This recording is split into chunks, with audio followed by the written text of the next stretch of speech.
calling on the world's faithful to join the fight to solve the climate crisis.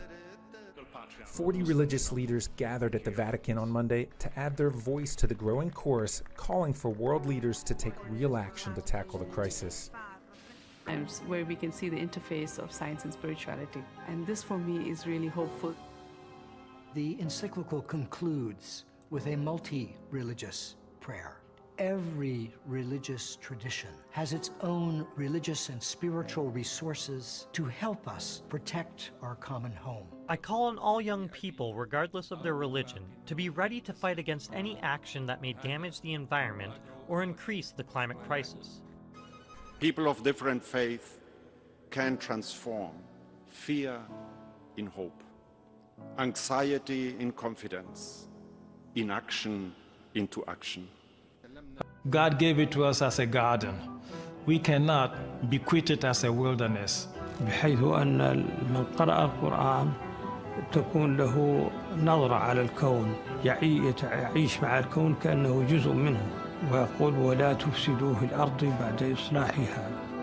I commend His Holiness and all faith and scientific leaders here today for raising awareness of the urgent need to promote sustainable development and climate change. Water is the father, the air is the teacher, and earth is our common mother.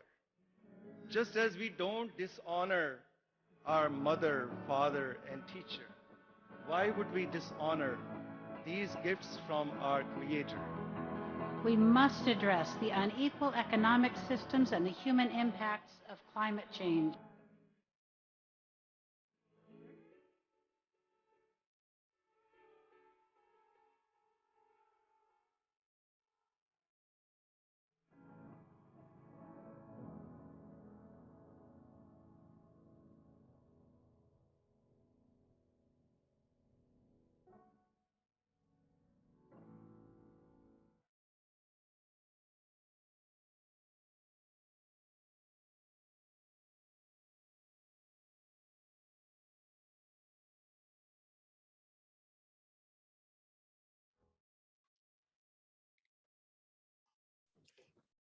Honorable Kurt Humphrey, Minister of Maritime Affairs and the Blue Economy, Opposition Leader and Church Leader Bishop Joseph Atterley, distinguished leaders of all religious organizations, specially invited guests, ladies and gentlemen.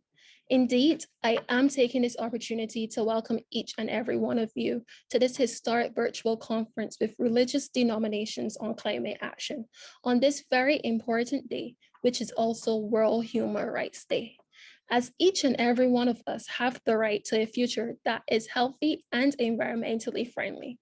And according to the late Archbishop of Cape Town, Desmond Tutu, the destruction of the Earth's environment is the human rights challenge of our time.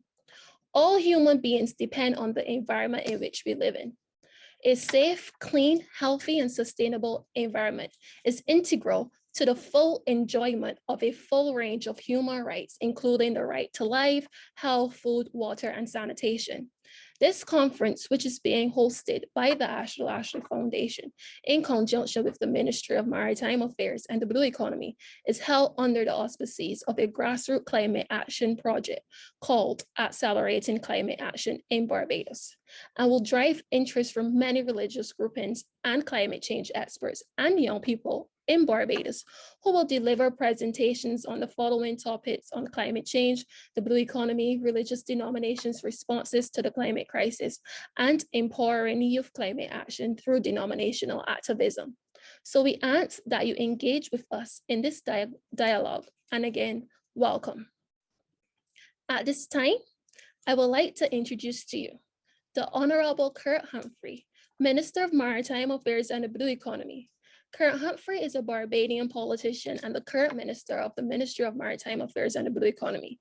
He is the first minister to hold this position and was appointed in May 2018 as part of the new administration. The focus of the ministry is to streamline and coordinate Barbados's blue economy and to explore new industries and revenue streams for the ocean while conserving and preserving the marine environment in more sustainable ways. He holds a degree in management from the University of the West Indies in Barbados, a master's degree in social policy and planning from the London School of Economics, and a master's degree in public administration from Harvard University. He is a trained social scientist and a community practitioner. Mr. Humphrey believes that the blue economy can make a real difference for people living in small island developing states. Over to you, Minister Humphrey. Thank you so kindly, Ashley. Thank you for having me and for allowing us to work together on this very important conversation. You all can hear me well, just nod. I know how it is in this virtual space. Thank you. Very special good morning to you, Bishop Adderley. It's always good to see you. And to all the other religious leaders on the call, to all the young people on the call as well. Very special good morning. Bishop, I see you turn on your mic. I imagine you wanna. I didn't hear you, Bishop. A very good morning to you, my friend. Okay, good morning. So we started this conversation, Ashley and I felt it was important for this conversation to be real. You know, for there to be a real conversation among real people about what we're dealing with in climate change.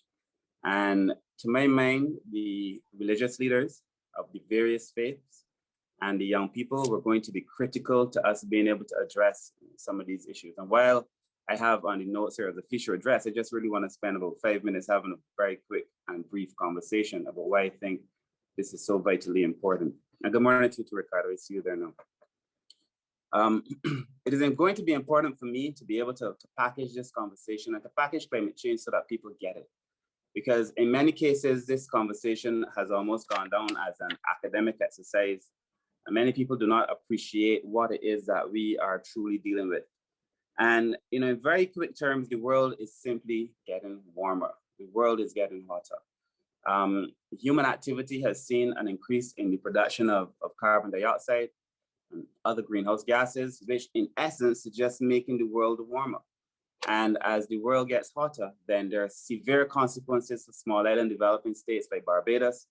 There are severe consequences for just the way we live and the biodiversity that already exists on the earth. And certainly in my case, the biodiversity that exists in the ocean. And the reason we're having this conversation to this extent is because those of us who live in small island developing states, we call ourselves now big ocean states, so we're boss. Those of us who live in big ocean states, because for example, in Barbados' case, our maritime space is 424 times the size of our land space. That is a lot of opportunity, but it's also a lot of peril if we do not move with haste to be able to address it. The challenge is that for small island developing states or big ocean states, those of us who are exposed, we are doing very little to contribute to what is causing us to be in a position where we're exposed and where we could suffer. And therefore, there is a conversation that needs to be had about what are the developed countries of the world doing? And how do we get them to keep their promises on two levels? One, they must keep the promise to be able to reduce their emissions, which is very important. Or no matter what we do in small island states, I could ban plastics till the cows come home. It will make no difference. What are the larger countries of the world prepared to do in terms of reducing their emissions?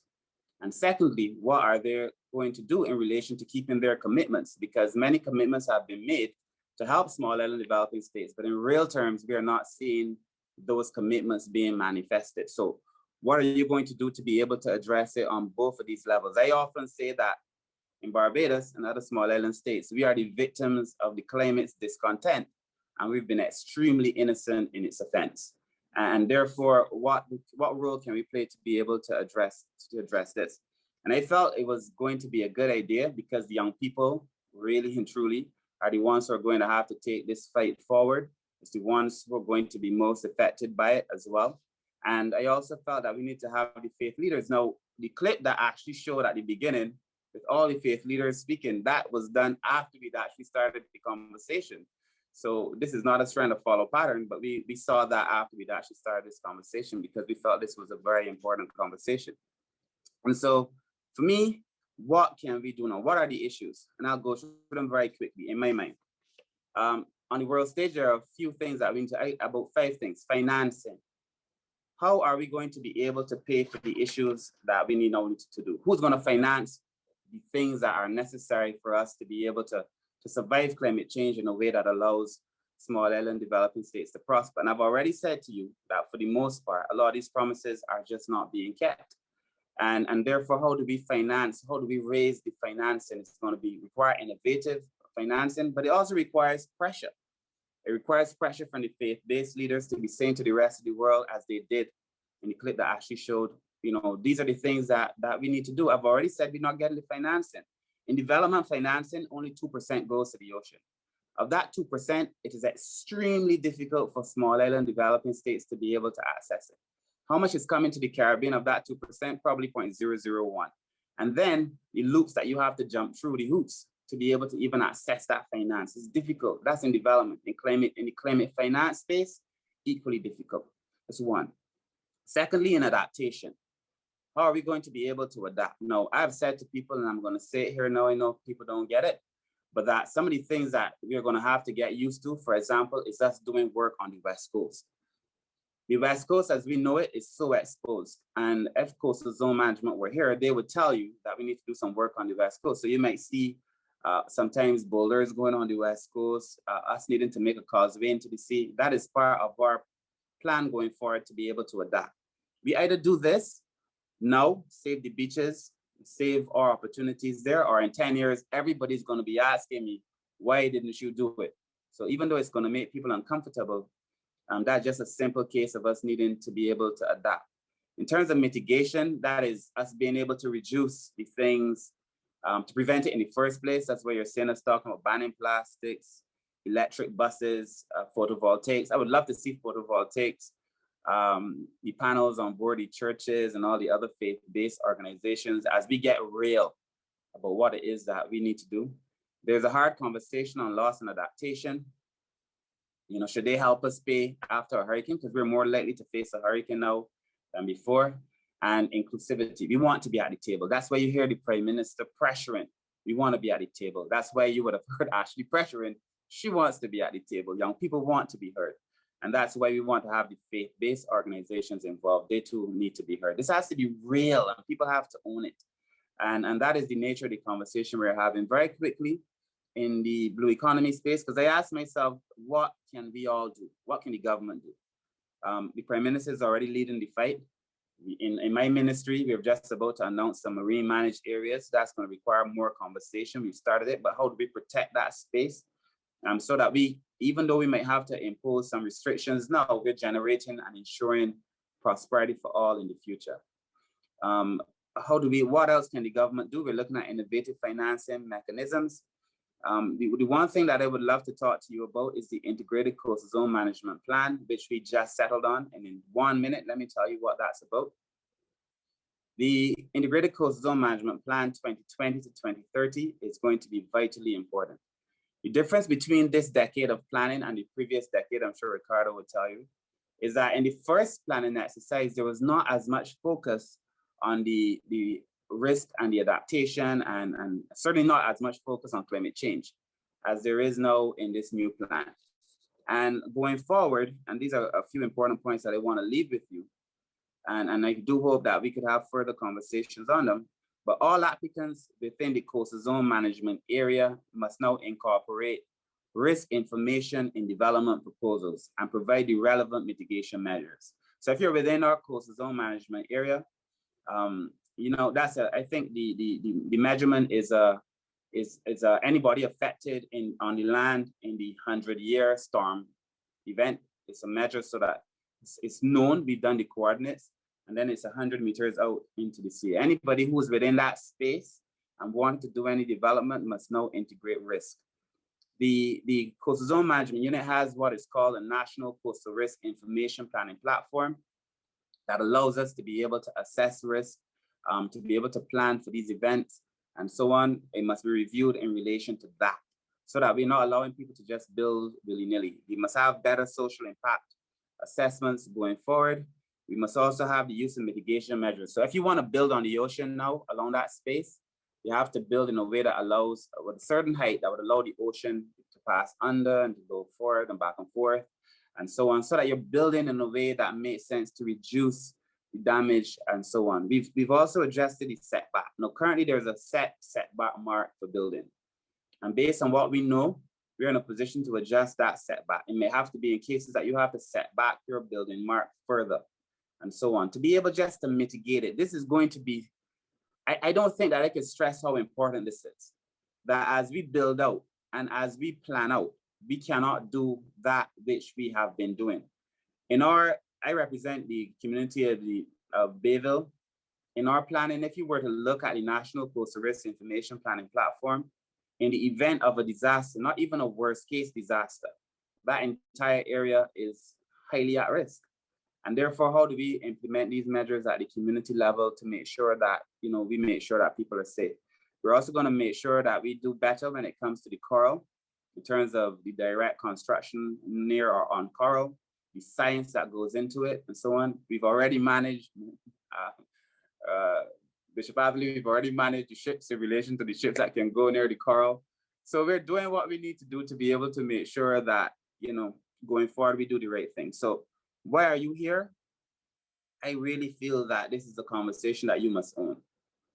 I've said to Ashley, as we go forward, this is just the beginning of the conversation. We really need to, and I'm willing to come. I'm sure Ricardo is willing, my PS, Ashley, Dr. Brewster, all of us in this space to come to the churches, to come to any religious organization, to meet you under a tree, just to have this conversation, because it is a conversation that we need to have. And in closing, I said to Ashley when we were having these conversations, I want ordinary people to know. I want ordinary people, not the intellectual young people, to care, not only churches who are concerned about this. I want everybody to know and to understand, and at least to start having that real conversation. So I spoke a little longer than I planned to, but I want to thank you for being here this morning. I think this is an important dialogue. I want to thank the Ashley Lashley Foundation for working with the government to be able to bring it to the people. I think that, all of us going forward, politics aside, I was introduced by Ashley as a politician, which is a little hurtful, but all of us going forward must work on this thing together, regardless of whatever space we occupy. And I'm pretty sure then and only then will we be able to make a real meaningful difference in the lives of all people. Thank you very much for hearing me these last few minutes. Thank you. Thank you very much, Minister, for delivering that thoughtful and insightful address. And as you spoke about, today's dialogue is going to be very important as it relates to ensuring that every Barbadian is engaged in this climate action fight. Now, to provide his technical expertise, I introduce to you Mr. Ricardo Marshall, the Director of Sustainable Development and the Program Director of the Roosteries Program. Ricardo Marshall is a career public servant with a proven track record of providing quality government and to the people of Barbados. He brings holistic thinking and practical knowledge across a wide range of technical subjects relating to sustainable development and climate change response for small island developing states. Having spent most of his career serving the ministries responsible for environment and health, he has recently joined the Ministry of Finance, Economic Affairs and Investment as the Director of the Sustainable Development Section and of the Roosteries Program. Previously, he has managed several major public programs and projects, including an updated stormwater management plan and a capital works program for flood alleviation for West Coast watersheds, the Harrison's Cave redevelopment project, the Integrated Solid Waste Management Program, the Sustainable Barbados Recycling Center, and the first National Biodiversity Strategy and Action Plan, amongst others. He has represented Barbados at various international conferences and has participated in and or presented at numerous local, regional, and international seminars and workshops on a wide range of subjects, including sustainable development, blue and green economy, climate change, resilience and development, resource conservation, international multilateral environmental agreements, the biodiversity management, biosafety, land aggregation, alternative energy, and soil waste management. He continues to serve on national multi-sectorial committees, and initiatives seeking to address environmental resource protection and sustainable development. Over to you, Mr. Marshall. Thank you very much, Ashley. Good morning, all. Any chance that I had of trying to convince you that I'm still a member of the youth component has been lost after that introduction. Let me thank you, Minister Humphrey, Ashley, P.S. Foster, Bishop Atherley, and others on the call. I think my job here this morning really is to talk to you in a very real way about what is climate change and what we are doing. Let me say, however, that I know Minister Humphrey from before he was in politics, and I can assure you that he is much more than a politician. So let us talk about what is climate change. Climate change refers to the long-term shift in temperatures and weather patterns. So these can be natural or they can be human-induced. And what we know is that the changes that we are seeing in recent years are driven by human activity and the impacts. We used to hear a lot about global warming, but we don't hear about that anymore. Because while the general trend is still for a warmer planet and a warmer climate, it is much more than that. And climate change affects each country differently depending on your location. Minister Humphrey spoke about us being in Barbados, and in that sect, we are in between the tropics of Cancer and the tropics of Capricorn. And we are the ones who are bearing the brunt of the impact. Everybody is feeling it all over the planet, but we are bearing the brunt of the impact while not being the ones responsible for the changes that we've seen. It's affecting rainfall patterns, and it's bringing us to a point where in the same year, we're experiencing extreme droughts and extreme flooding. We're dealing with more intense and more storms.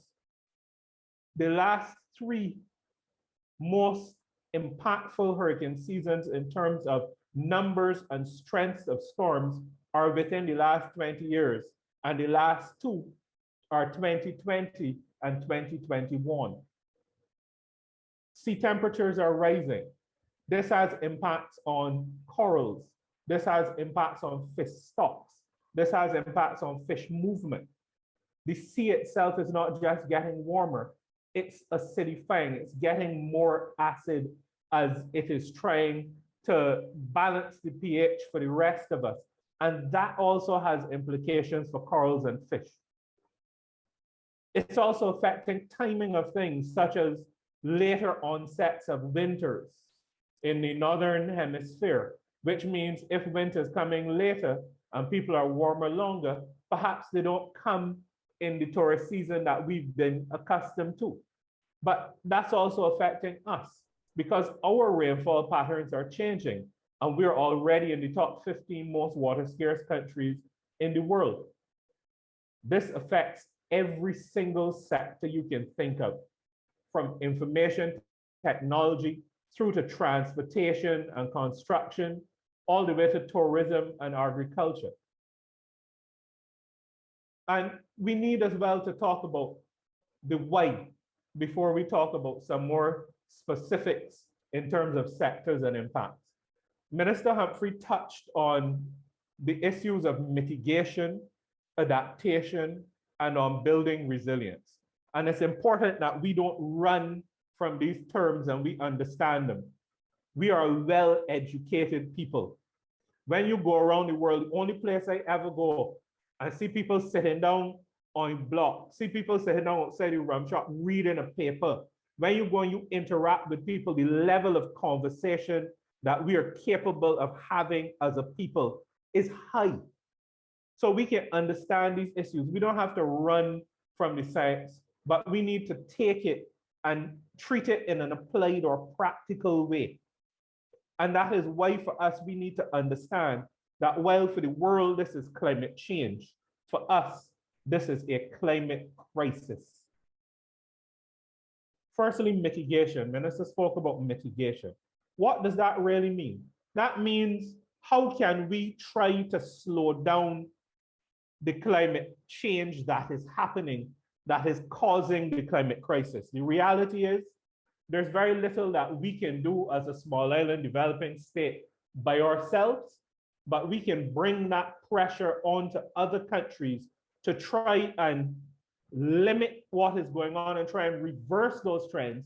But we also need ourselves to be able to set the example. A minister spoke about the electric buses, and we'll talk a little bit more about that. The reality is the climate crisis didn't happen overnight. We all know that quiet person that sits in the corner and you poke at them and you prod them and you see people teasing them and troubling them over and over again, and they seem not to be taking it on till one day they just snap. And that essentially is the approach that the planet has been taking to what has been going on. It's building up and building up and building up. And now you've seen that change start to occur. And that change that you are seeing is only at a change of 1.2 degrees of warming so far. And this is why I tell you, we got to understand this science and we got to talk about it. Our goal is to keep that warming to 1.5 degrees because we understand that we have set things in motion that we can't just pull back overnight. Right now, we're on track for 2.7 degrees. And if you see what's happening at 1.2 degrees, you know you don't want to imagine what will happen at 2.7. That is why, as the Prime Minister said, this is really a matter of life and death. We've said, however, that we can't change all of this thing overnight, and us as little small countries also won't have a major impact, even if we set the example of what to do. So what else can we do? We can adapt and we can build resilience. And Barbados has been one of the leading countries in terms of coastal protection, in terms of flood alleviation, in terms of big picture thinking in how we can adapt and how we can build resilience. For example, if you're talking about the agricultural sector, we've got to deal with drought. We've got to deal with flooding.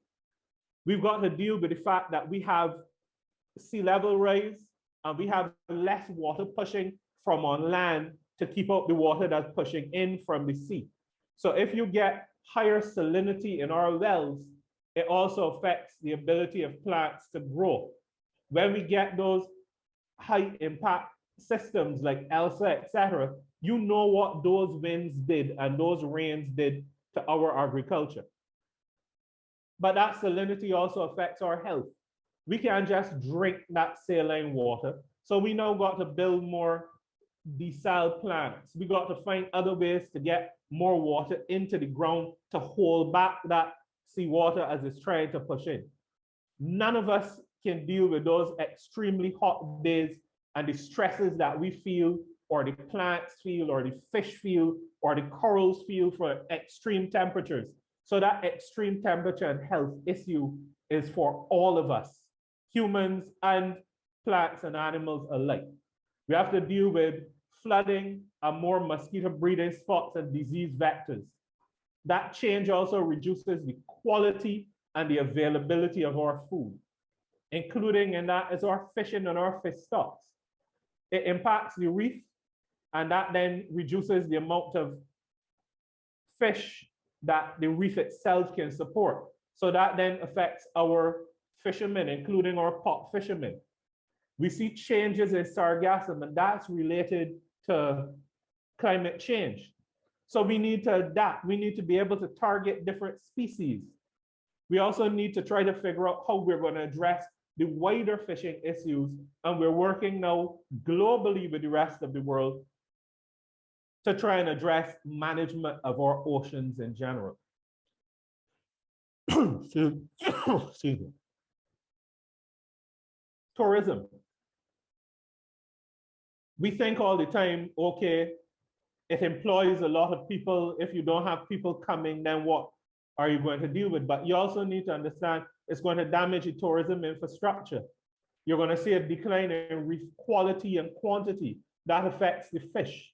And these are just a few examples of sectors. I could have chosen transportation, information technology, drainage, any of the other sectors you can think of, because they're all impacted. So the question is, what's government doing? Minister Humphrey spoke about what we're doing at the international level. It's about telling our story. It's also about allowing people to see at our scale. When you are 430 square kilometers and you're talking to somebody from the USA or from Russia or from Australia or from China, they struggle to even see at the level that we exist at. That is our reality. We also need to be very real and know that there are a number of developed countries and big businesses who know exactly what it is they're doing and how they're squeezing us. So we need to call them out for making this climate crisis worse for us. Identify it at the individual level and at the country level and go to battle on these things. As the Prime Minister said when she spoke at the Conference of the Parties, the COP in Glasgow, tell them wheel and come again. But this is not wheel and come again because we enjoying the music and the song and we want to bring it back from the top. This is wheel and come again because you're squeezing us, and at this rate, we are not going to survive. It also means that at the national level, we're acting. So we're taking steps, for example, in terms of mitigation, like greening our transport sector or electric buses that we're introducing, because we're showing that we can do our part to reduce emissions to ensure that we stick within that 1.5 degrees. We've already achieved reducing our waste to landfill by 70%. You will not find another country in the entire Americas, and I believe you will struggle to find perhaps one or two in the world who've been able to reduce their waste to landfilling by as much as 70%. But we're not done there. We're trying to push for 90 and 95%. We also have sectoral programs looking at adaptation and building resilience. And this brings us to the Roofs to Reefs program. And why I'm here and I'm the one speaking to you today. We're talking about sustainable development. That's another term that we hear a lot. But this is about meeting the needs of those of us who are here now and ensuring that there are opportunities for the children of the current children and their children's children. It's also about balance. So if you think about sustainable development, you think about meeting our needs while looking to meet the needs of the future and taking into consideration the economic, the social, and the environmental circumstance and condition. And that brings us to the Roofs to Reefs. Forgive me, I've been asked to speak a little bit longer than my original timeline, and I will try to keep it to a level that doesn't offset the entire program. So we're talking about making low and middle income homes more resilient to extreme weather events. We're talking about protecting the grid, as Minister Humphrey spoke about, wanting to see those panels on every home, on every community center, every church, every business place, talking about being able to better store our water and to better use our rainwater so that we increase our freshwater storage capacity and we more efficiently use that water to reduce our carbon emissions, to decrease the land-based sources of marine pollution, and to implement more sustainable land use practices, both marine and terrestrial, to make our utilities, water, sanitation, and road infrastructure more climate resilient, to reduce the impacts on our ecosystems, and to restore the damaged services that we have before, like our coral reefs, our seagrass beds, our gullies, etc. And the whole idea, therefore, is to bring those benefits that will resonate to you at the local level. So if you follow that water droplet from the time it falls as a droplet of rain, all the way to the point where it enters the sea, that's what we're talking about. So we're talking about what we can do and how government can help make that happen. We got to store more water in the event of outages or hurricanes. We got to be able to generate our own electricity and be able to function in the event of a natural disaster. We got to make our houses more resilient. So we're working with the Ministry of Housing, Lands and Maintenance on things like the STRAPIT program, with UDC or RDC on improving our windows or doors or roofs or foundations. Harvesting more water so that we don't use so much potable water all the time. The examples are many, and it is clear on what we can do to make those changes. But it calls for us to understand that we need to do it at the individual, at the community, and at the national level.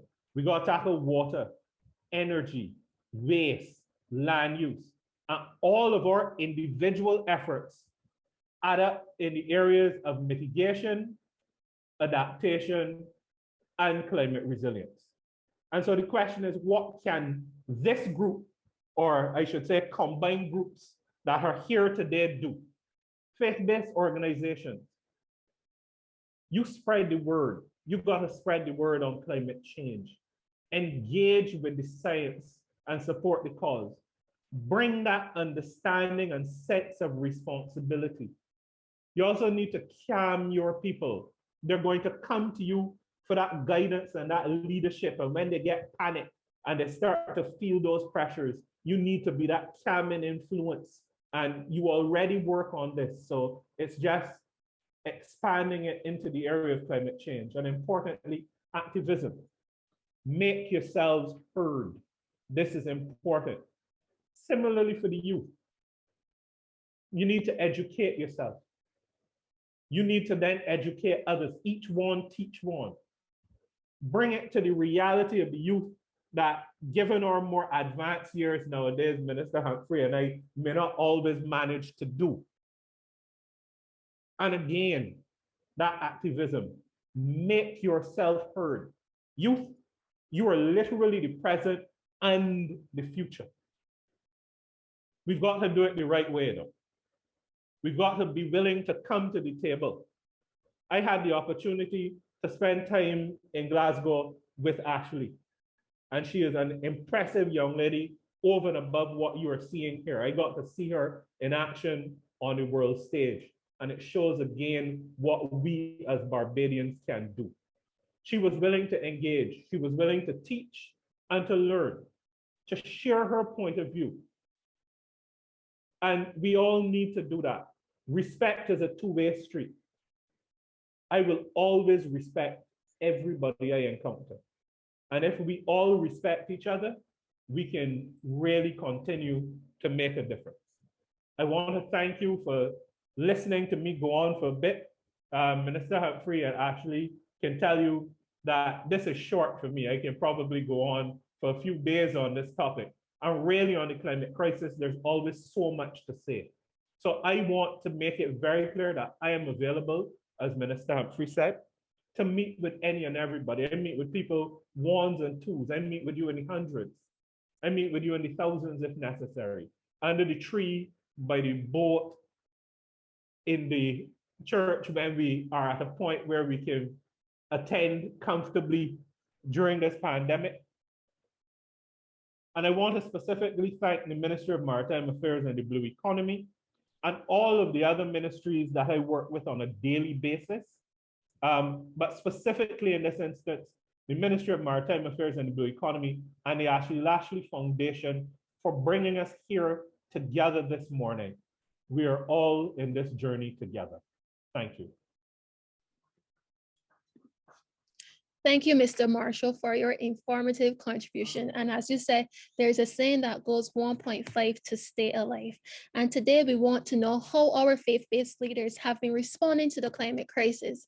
And to start this discussion today, it gives me great pleasure to introduce to you the Honorable Reverend Bishop Joseph Atherley, Opposition Leader and Regional Bishop of the Caribbean Christian Union Church of the Caribbean.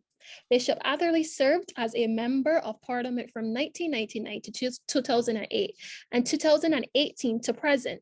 The Honorable Bishop Atterley taught French and English at secondary school level and government and politics at the tertiary level. He was also the regional CEO for an international organization called UBS for 12 years. At this time, I hand over to you, Reverend Bishop Atterley. Thank you very much, Ashley. Thank you for your invitation. Good morning to everybody. And just to make my brief contribution, let me begin by making reference to the Intergovernmental Panel on Climate Change report of 2021. That again makes heavy emphasis on the fact that they clearly observe evidence around us of climatic changes involving excessive heat waves, heavy rainfall, precipitation, droughts, tropical cyclones, etc., are clearly linked to human activity and human influence. It stands to reason, to my view, if that is the case, it will call for some significant corrections in human behavior if a proper counter is to be mounted to the negative impacts of climate change, which we are experiencing. Of course, in the Barbados context, we are particularly concerned about what happens with the blue economy and the maritime space, because we are heavily dependent tourism related economy. Of course, there's the potential for renewable energy that can see Barbados really diversify its economy. Of course, we're talking about employment opportunities as well. We're talking about livelihoods. We're talking about coastal resilience. And all of these things matter to us as a small developing country with clearly coastal exposed spaces and geographically located as we are in this world. So this is extremely important to us as a country, but I want to salute you, Ashley, in the foundation, because you are attempting to ensure that faith groups are involved in this dialogue. And I think it is extremely important that that be done. Minister earlier underscored in his view what could be a significant role for faith-based organizations. And he said, advocacy, I think he said. And I think Mr. Marshall just now said activism. But clearly advocacy, activism, the church must have a voice. To have an intelligent voice that is clearly heard and understood, then the church must be informed. That is why I salute you for this exercise. We deal mainly with the business of adaptation. I believe the two broad platforms, as we all know, mitigation and adaptation. And I believe when it comes to what we can do as small island coastal states, mostly is premised upon the issue of not so much mitigation as it is on adaptation. I want to simply, in the few minutes that I have, call for the church to adopt a strong activist and advocacy platform with respect to this matter, because it's critical to the survival of us as a country. It's critical going forward to the future of our economy. It's critical to the well-being of generations to follow us. I think there are several things that we can advocate for. Clearly, one is for sustainable development towards that same adaptation and disaster risk management. Example, coastal infrastructural development, especially with reference to tourism. This, for me, is a big bugbear. Barbados' economy, principally premised upon tourism-related activities, has a profile of heavy and significant coastal infrastructural development. Our tourism product is coastline-based. And in the context of climate change, the potential for negative impact, I believe the church has to be loud in its voice in expressing our concern as to where we go with coastal infrastructural development in relation to tourism or any coastal infrastructural development. I believe that we have to be a strong voice of advocacy as well for protection of our ecosystems. Mr. Marshall made much reference to that.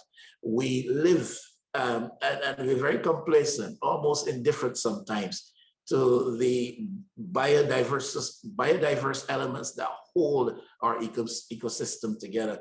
We live almost complacent and indifferent to the fact that the ecosystem as it's structured naturally very much contributes to our well-being, helps us to provide for ourselves, and helps us also to ward off the negative impacts upon even our physical well-being. So we need to advocate strongly for the protection of our ecosystem. We need to advocate for strong action against pollution and contamination at the individual level, but very importantly, as Mr. Marshall, I think, shared, or maybe it was Minister Humphrey, at the corporate level as well.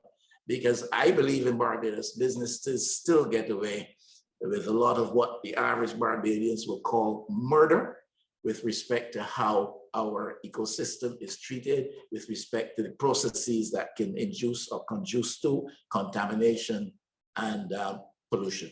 We need to be strong in our advocacy for protection, also with rigid penalties for breaches with reference to any activities which are injurious to our coral reef heritage formation.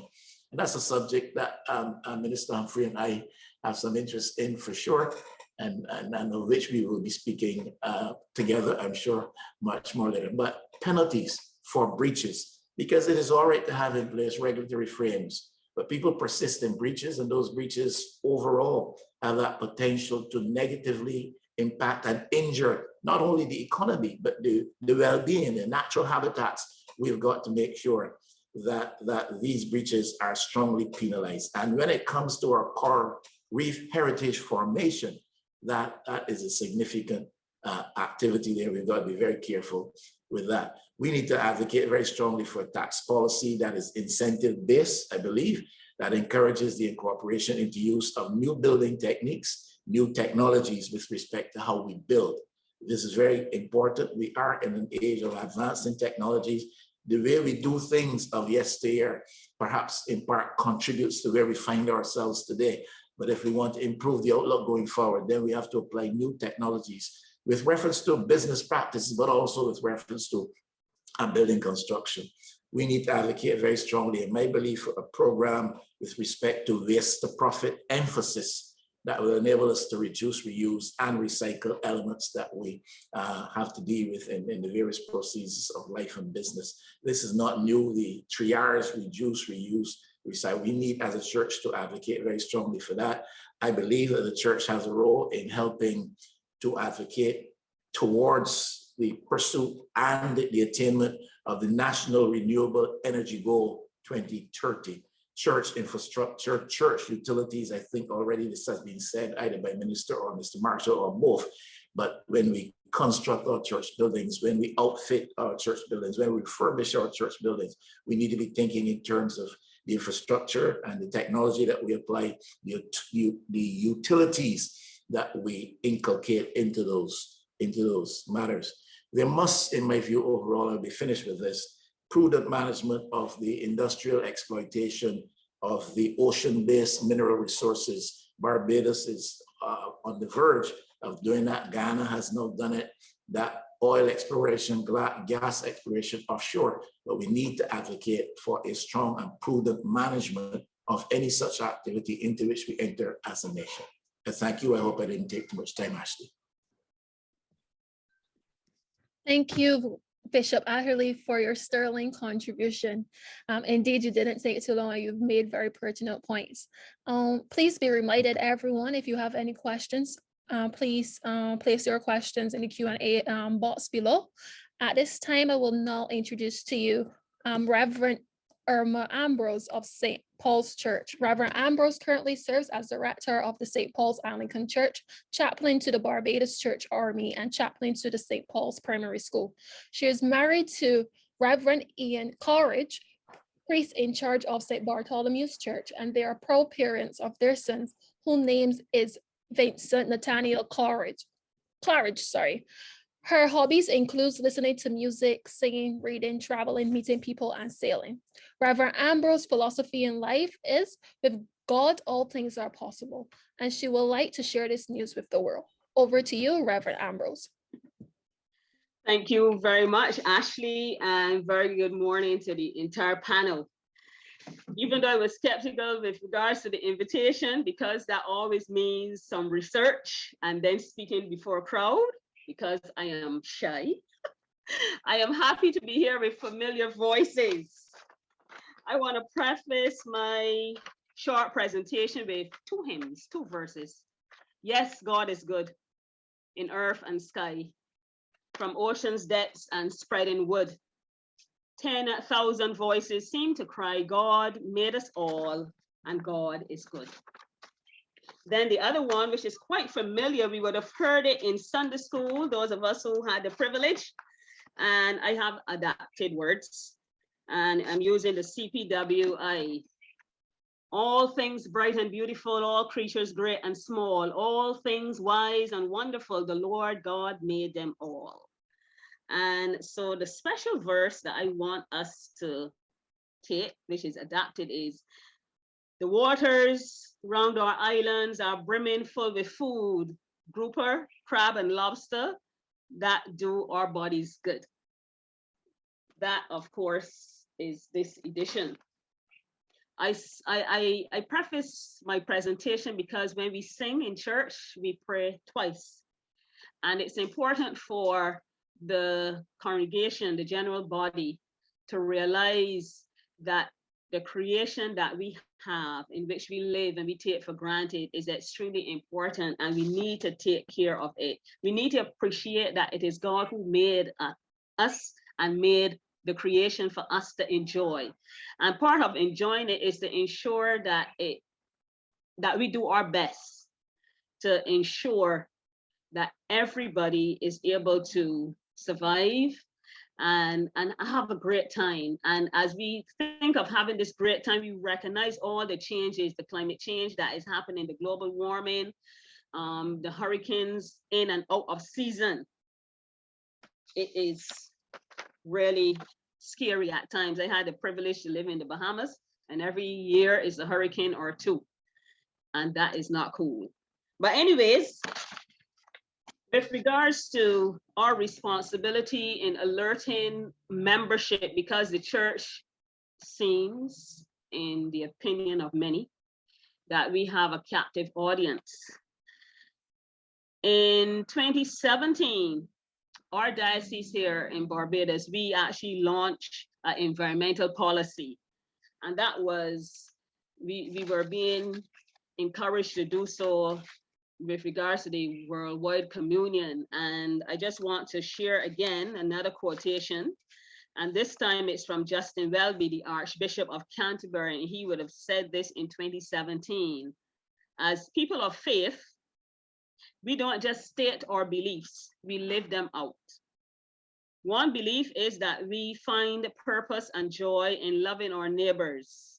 Another is that we are charged by our Creator with taking good care of His creation. The moral crisis of climate change is an opportunity to find purpose and joy to respond to our Creator's charge. Reducing the causes of climate change is essential to the faith, to the life of faith. It is a way to love our neighbor and to steward the great gift of creation, end of quotation.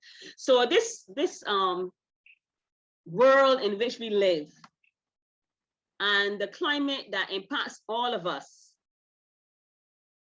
means that we have to do something about it. We have to seek to reduce it. And in reducing it, we have to recognize, because when Christians think about God, it's only about the faith, and I imagine it's only about faith. We don't see ourselves caught up in the environment and things like that, but that education needs to happen.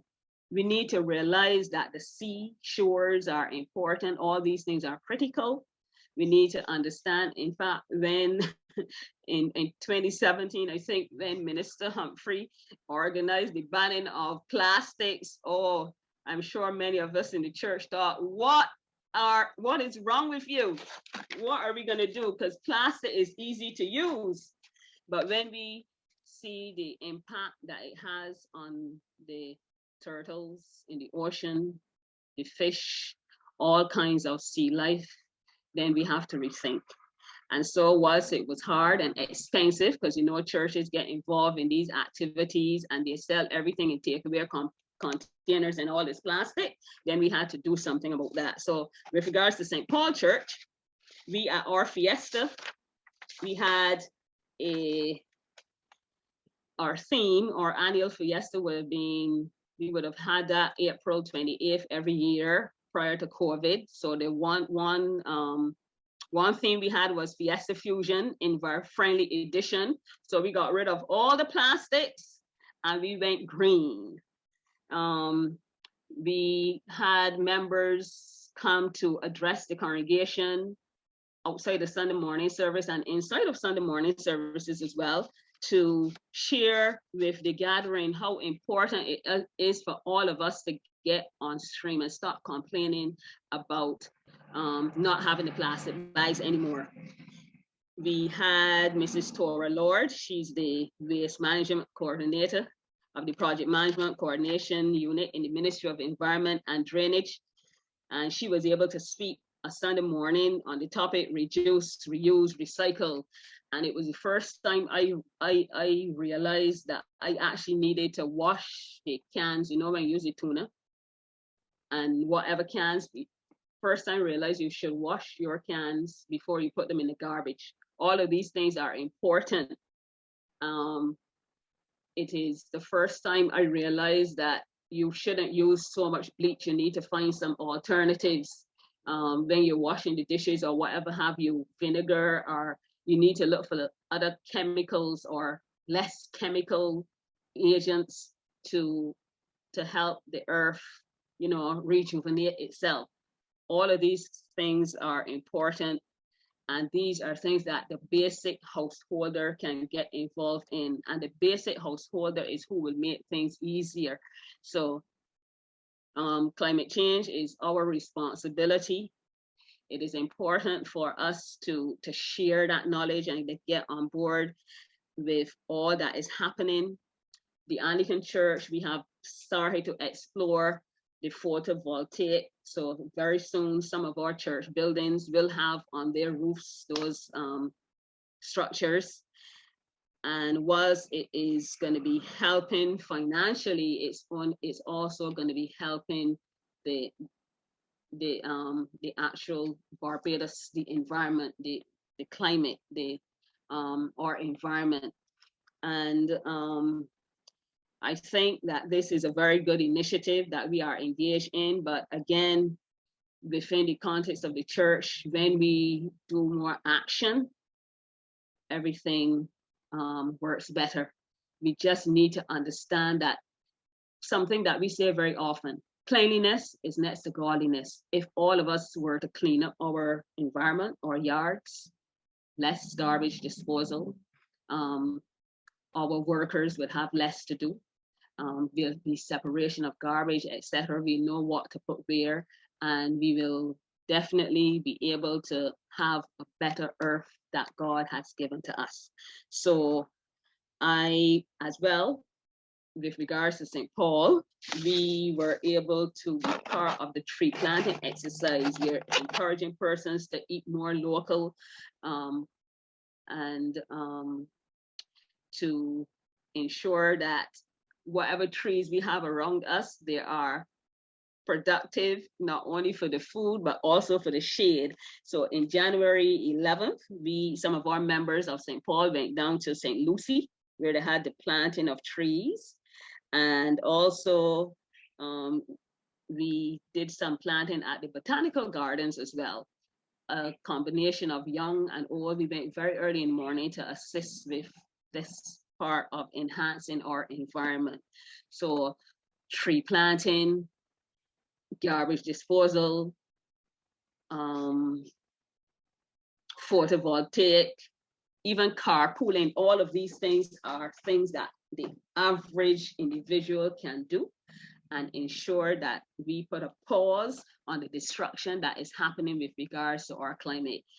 And yes, when we come to church, we think about our spirituality, but we always need to remember that God gave us the creation not to dominate, but to have dominion over. And if we take care of our environment, if we take care of our world, we will have actually a better, cooler place. I thank you. Thank you very much for your contribution, Reverend Ambrose. At this time, I will introduce to you the effervescent Suleiman Bubulia, who is a graduate of the University of the West Indies in Management Studies. He is also the Muslim chaplain at the Cave Hill campus, secretary of the Barbados Muslim Association, and chair of the Barbados Childhood Obesity Prevention Coalition. In March this year, he was invited by the Prime Minister of Barbados to be part of the Republican Status Transition Advisory Committee to advise the government and manage Barbados's transition to a Republican status. On that committee, he had the responsibility for the subcommittee on public engagement and national awareness. Currently, he is the minister of the He's a member, of the St. Michael's School Board, the Intangible Cultural Heritage Committee, and the Newton Enslaved Burial Ground Development Committee. He is also a guest lecturer at the Cave Hill campus and the Regional Police Training Center on Muslims and Diverse Cultures. Over to you, Mr. Bubulia. Thank you very much, Ashley, and Honorable Clerk Humphrey, Bishop Joseph Atherley, Ashley Lashley, leaders and representatives of the faith organizations, fellow panelists, ladies and gentlemen, peace and blessings of Almighty God be upon us all here this morning. I thank you very much, Ashley, for the opportunity to be here, and the Ministry of Maritime Affairs and Blue Economy as well, for convening this very important and critical virtual conference on climate action in Barbados, but especially for engaging the faith-based communities and organizations in this conversation. So I join both the Minister and Bishop Atherley in saluting you for engaging with us in this conversation, and especially for engaging young people from the faith community as well, because they're a very important part of this whole process. The climate crisis affects all of us. No one group or set of people is exempt from the effects of climate changes and the ravages it inflicts on our countries, especially our small island developing state here in Barbados. Our places of worship suffer the same fate as any other house or building in a hurricane, flood, or tsunami. The sacredness of our places does not make it immune. In fact, our mosques over recent years have had to adapt to the effects of climate changes to better serve our congregations. It was mentioned early, the rise in temperature levels that have forced our places of worship here in Barbados to install air conditioners. Worshippers were complaining that it's simply too hot to pray comfortably and in peace. So they had to install AC units. But in installing AC units, that meant a rise in electrical costs. So they then had to go to photovoltaic. So you see now that a number of our mosques have installed the solar panels and batteries to lower costs, and all that helps in keeping the environment cleaner. And water is an important component in our rituals, but outages and low pressures have compelled the mosques to install water tanks and limit use. And so any of our new buildings in our community now must take into consideration all the issues that come about as a result of the negative changes in our climate patterns. Our faith communities must be aware of what is happening in our world as it relates to climate issues, and we must draw upon our scriptures and our sacred teachings to help us understand, mitigate, and contribute to finding solutions. The faith of Islam, which I represent, speaks to several important themes as it relates to human interaction with nature and this world. It reaffirms that each and every human being, as mentioned just now by Reverend Irma, is a steward, a caretaker, a vicegerent on this earth, and we must act accordingly. We are here ideally to make this world a better place than we found it, and we do so within our own capacities and abilities. Our faith reminds us that Almighty God, the Creator, has made the entire earth a place of prayer and worship, and has made the earth pure. It is us human beings that defile this earth.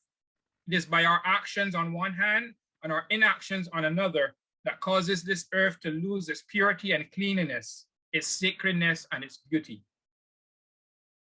Our faith also teaches us that the entire creation is created in a perfect balance. In Arabic, it's called al-mizan. Inconsiderate, callous, and materialistic human beings destroy the equilibrium to the peril of all humanity. I like to refer this conference to a document that is titled Al-Mizan, a covenant for the earth. It is found in the UN Environment Program. It presents an Islamic outlook of the environment in a bid to strengthen local, regional, and international actions that combat climate change and other threats to the planet. It is a global endeavor to engage Islamic scholars and Muslim institutions in the development and adoption of this call. Al-Mizan, a covenant for the earth, is a restatement of the principles governing the protection of nature in a form that meets current challenges. It examines the ethics behind the social partnering of human existence and inquires into how they could be brought into life today, working in harmony with the heartbeat of the natural world. Environmentalism is deeply embedded in the veins of Islam. It is about personal behavior and how it manifests itself in our association with others, and also about being considerate in our relationship with the natural world and other sentient beings. Before I close, and I've made my comments very brief this morning because I don't want to take up too much time, I want to bring attention to a very interesting story that many of us may not be aware of, but we should go back to. And it was in 1970. There was a attempt to cross the Atlantic from Africa to Barbados on a papyrus-built vessel. And I don't know if any of you remember this story, but it was by the Norwegian environmentalist and Norwegian explorer called Thor Heyerdahl. And he built a boat out of papyrus, and he attempted to sail from Morocco to Barbados to prove that it was possible on these types of vessels long before the Europeans, it was possible to sail and to prove that theory. As he was on that journey, he had a Moroccan person with him, a person of Muslim faith, a Moroccan who was a part of the crew. And that individual, before he started to pray, he would go and wash his limbs as Muslims normally do in the sea, which they were very close to because they were on a simple vessel.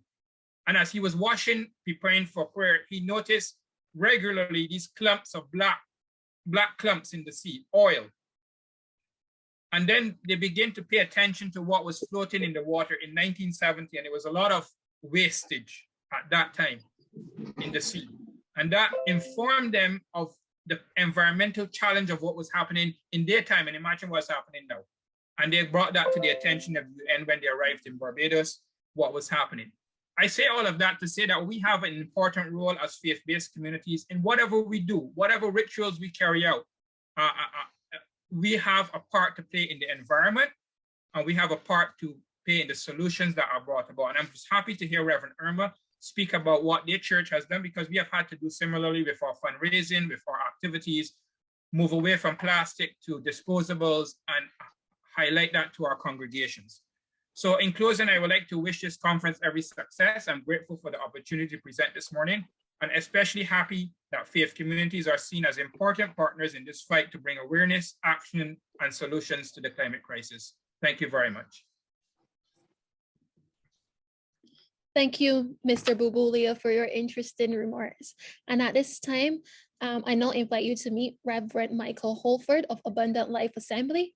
Reverend Holford is a Christian and an ordained pastor with the Abundant Life Assembly, where he is part of the leadership team. He has been a speaker and consultant in various fora, including churches, schools, youth groups, and leadership conferences.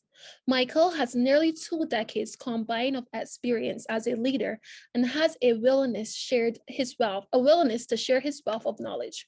Michael holds a Bachelor of Science degree in psychology, a Master of Science degree in labor and an employment relations degree from the University of the West Indies, Cave Hill, and a Doctor of Philosophy degree in organizational leadership from Carolina University in North Carolina. He is the husband of Louise and the father of 2 sons, Zachary and Zarian. Over to you, Reverend Holford.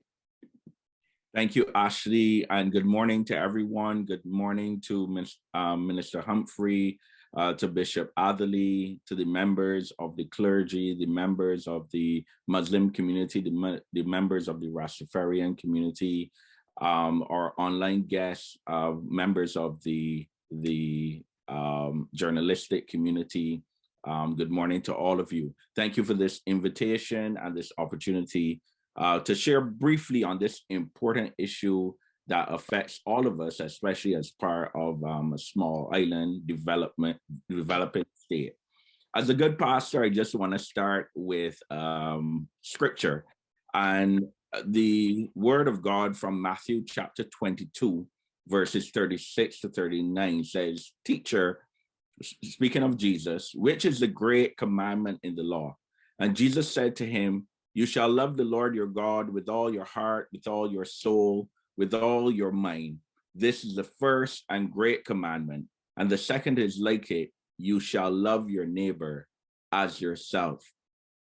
Now, we as the church, we believe that our primary mandate is to love God through obedience to him, in preaching the gospel of Jesus Christ, in living godly lives in the earth, speaking to that which is of God and that which opposes God, and to establish his kingdom across the earth. But we also believe that simultaneously, we must use the love and wisdom that God has given us, the resources he has blessed us with, to love our neighbor.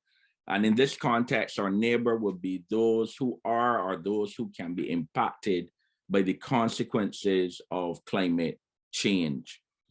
For our local assembly, Abundant Life, which is surrounded by the densely populated community of Bush Hall and Bank Hall, this means for us, or this has meant for us over the years, as many of you may know, Bank Hall, Bush Hall is a very flood-prone area.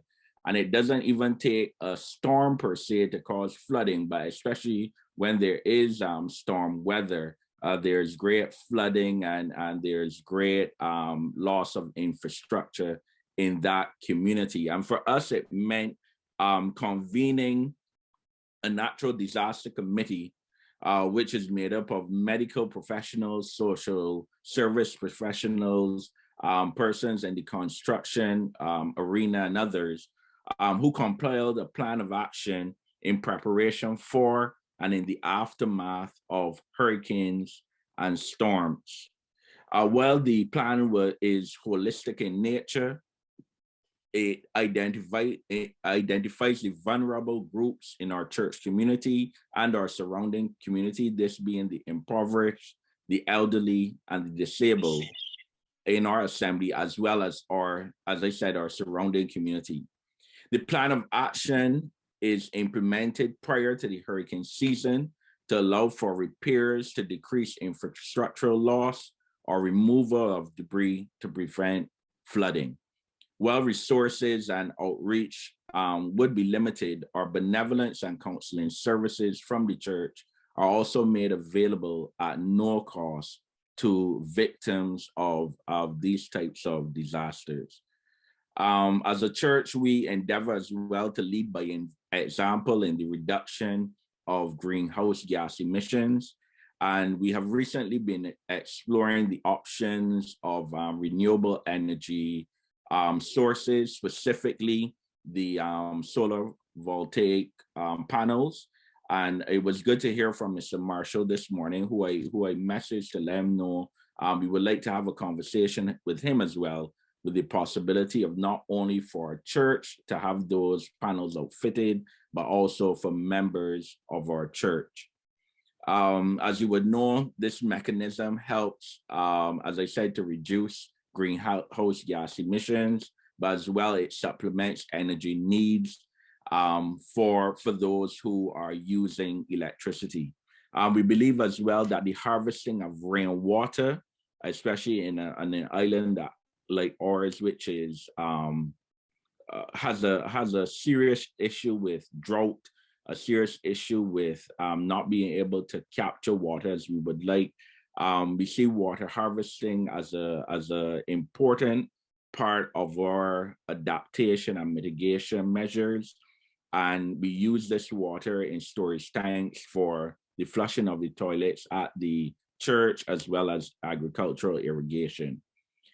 For us, these are a few of the mitigation practices that we have put in place. But having listened this morning and recognizing not only from hearing this morning, but my own research and observation of the impact that climate change has on Barbados. I agree with Bishop Adderley, where the church has to advocate and we have to be activists in this area. One of the things that we recognize is that, as was said, some of the main countries which cause the issue with climate change are the US, Russia, and China. And I know, of course, that Barbados has partnerships with the US and with China. And I believe our government needs to make constant appeals to these nations to do what is necessary to reduce those emissions.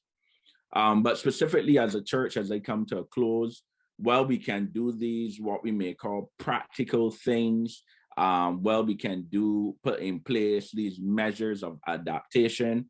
It is for us as a church to do what only the church can do, which is call on the Lord, call on Jesus Christ, to pray for our nations and the nations of the world, that while these issues may be happening in the environment, that God, by his mercy and his grace, would reduce the impact, that God would have mercy on us as a nation and the nations of the earth, so that as we go through these issues, we can see that God is still in charge as sovereign and supreme Lord and Savior. Thank you for this opportunity, and may God continue to bless all of you. Thank you very much, Reverend Holford, for your contribution. And at this time, I'd like to introduce to you Pastor Miguel Denny of the East Caribbean Conference of Seventh-day Adventists. Pastor Denny currently serves the East Caribbean Conference of Seventh-day Adventists as a youth ministries director. He sees himself as a learning leader and his ultimate mission is to see God's youth enjoying their experience with God. Born in Barbados and raised in Dominica, he has hold his heritage to both islands very dear. He graduated with honors from the University of Southern Caribbean in 2009 with a double degree in theology and biology. From 2011, he served in pastoral ministry for 6 years in Dominica before becoming the youth director in August of 2017. Pastor Denny is married to Dominica-born Ikema Denny, and she adds energy and creativity to his life, and he values her companionship in life and ministry. His experience with Christ can be best captured with his quote, "I trust the man, he knows what he's doing. All that's well ends well." Ladies and gentlemen, I now hand you over to Pastor Denny. Good morning, and thank you, Ashley, for your kind words of introduction, as well as your invitation to speak to this august body this morning. Again, greetings to Honorable Kirk Humphrey and Honorable Bishop Atherley, and to fellow members of the clergy, representatives of religious bodies, our youth delegates, and to all our invited guests. Permit me, unlike the bishop who spoke previously, or the Reverend Dr. Michael Holford, to not necessarily begin with scripture, but to begin with the secular theme. In the film, Guardians of the Galaxy, two protagonists, Star-Lord and Rocket Raccoon, engage in a minute spat about the rationale of their mission. Rocket Raccoon asks Star-Lord, "Why would you want to save the galaxy?" Star-Lord's response is simple yet golden, "Because I'm one of the idiots that lives in it." The three major religions of this world, Judaism, Islam, and Christianity, all believe in the concept of creation. And while Judaism and Christianity share more in common than with Islam, it's evident that these three major religions believe in some common elements. One such element is a divine being, whether it be Allah, Elohim, or God, who would have created the world in 6 days, according to Genesis 1:31 and the Quran 7 verse 54. Secondly, humanity was created at the end of the world's creation, according to Genesis 1:26-27 and the Quran chapter 15 verse 26 and 7 verse 189. And ultimately, humanity was given responsibility over the world. Genesis 1:28 and chapter 2 verse 15, and we find evidence of Islam faith believing in this in the Hadith, words spoken of by Muhammad the Prophet, and in the Quran, chapter 7, verse 54. While other denominations or religious entities may have different concepts or perspectives from these, we can safely assume that for the majority of religion, there are both inherent rights and responsibilities in regard to our earth.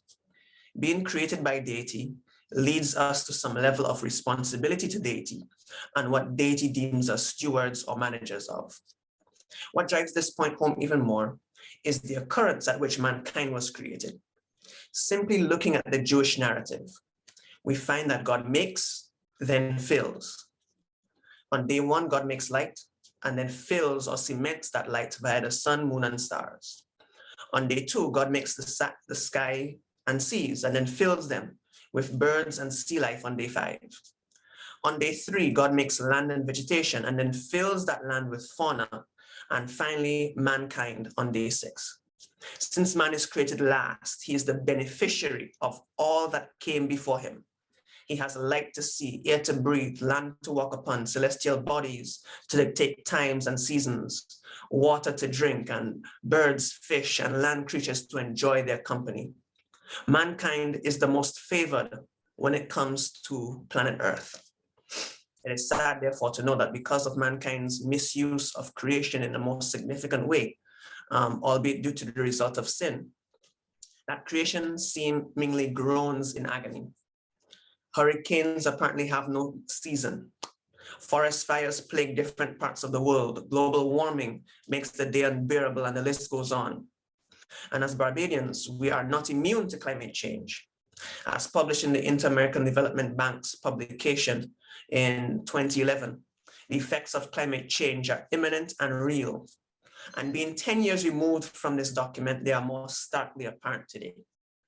From warmer temperatures affecting seasonality, to an increase in number of storms posing risk to tourism facilities and resources, to reduced rainfall and increased evaporation leading to water shortages, and rising sea levels leading to coastal erosion. The list goes on and on. Therefore, we as religious entities cannot and should not be exempted from the discussion and seeking to help curb the tide of climate change. While we all may not be deemed activists in this light, we can do our part in promoting protection and care of the environment. As a Seventh-day Adventist Church, a worldwide organization, in 1995, we issued a statement on the environment and what the Seventh-day Adventist perspective is on how we should care for the environment. And in Barbados, we have done our best, at least from our church's standpoint, to begin the process of photovoltaic cells on the roofs of our churches to assist in less use of fossil fuels. And we are doing our best as a corporate body and as individuals to promote the proper care of our environment. But I want to propose, at least for this morning, that as religious entities, we seek to fulfill our call to take care of the environment in 3 broad principles that can be applied as vastly in our individual and corporate lives. Firstly, we should promote proper stewardship of our personal and collective lives. Our world is plagued with the vice of selfishness. We are quick to spend on ourselves, waste what we were so freely given, and vainly aim at having more than someone else. A key principle of religion is that of love, or unconditional positive regard. This implies a rejection of selfishness, an embracing of spirit of generosity, and ultimately proper management of what has been so freely given to us by our divine power. Secondly, we should celebrate and reaffirm the dignity of created life. Knowing that we are the product of divine intentionality should give us cause to embrace life, cherish life, and respect life in all forms and fashions. As persons of religious persuasion, we ought to live as proper stewards of our environment. Pollution, excessive use of fossil fuels, rejecting the use of biodegradable materials and similar activities should be shunned in favor of more responsible ones to aid in protecting our world. And ultimately, we ought to remember our responsibility to our Creator in taking care of this world. Religious bodies owe their existence to a divine being, God, Allah, not Elohim, etc. Honoring God, therefore, is not limited only to keeping moral statutes, but also preserving the world that he has given us to live in. As Seventh-day Adventists, we're reminded of God's creative power and his creative works every week on Saturday, which stands as a Sabbath and memorial of God's creation and creative power. However you may choose to celebrate your deity's creative power, however you may choose to celebrate your God's creative power, I encourage you to remember that with the power that we are entrusted with to rule, to govern, to manage, we are also given responsibility to care for. And so as I close, I must say that we must do all that we can to help preserve our world. While we look forward to an earth made new, we still must occupy until it comes. We are still the idiots who live here. May God bless you. Thank you, Pastor Danny, for making that contribution. And I'm loving where today's conversation is going. But at this time, we will now share with you a video by the Minister of Maritime Affairs and the Blue Economy.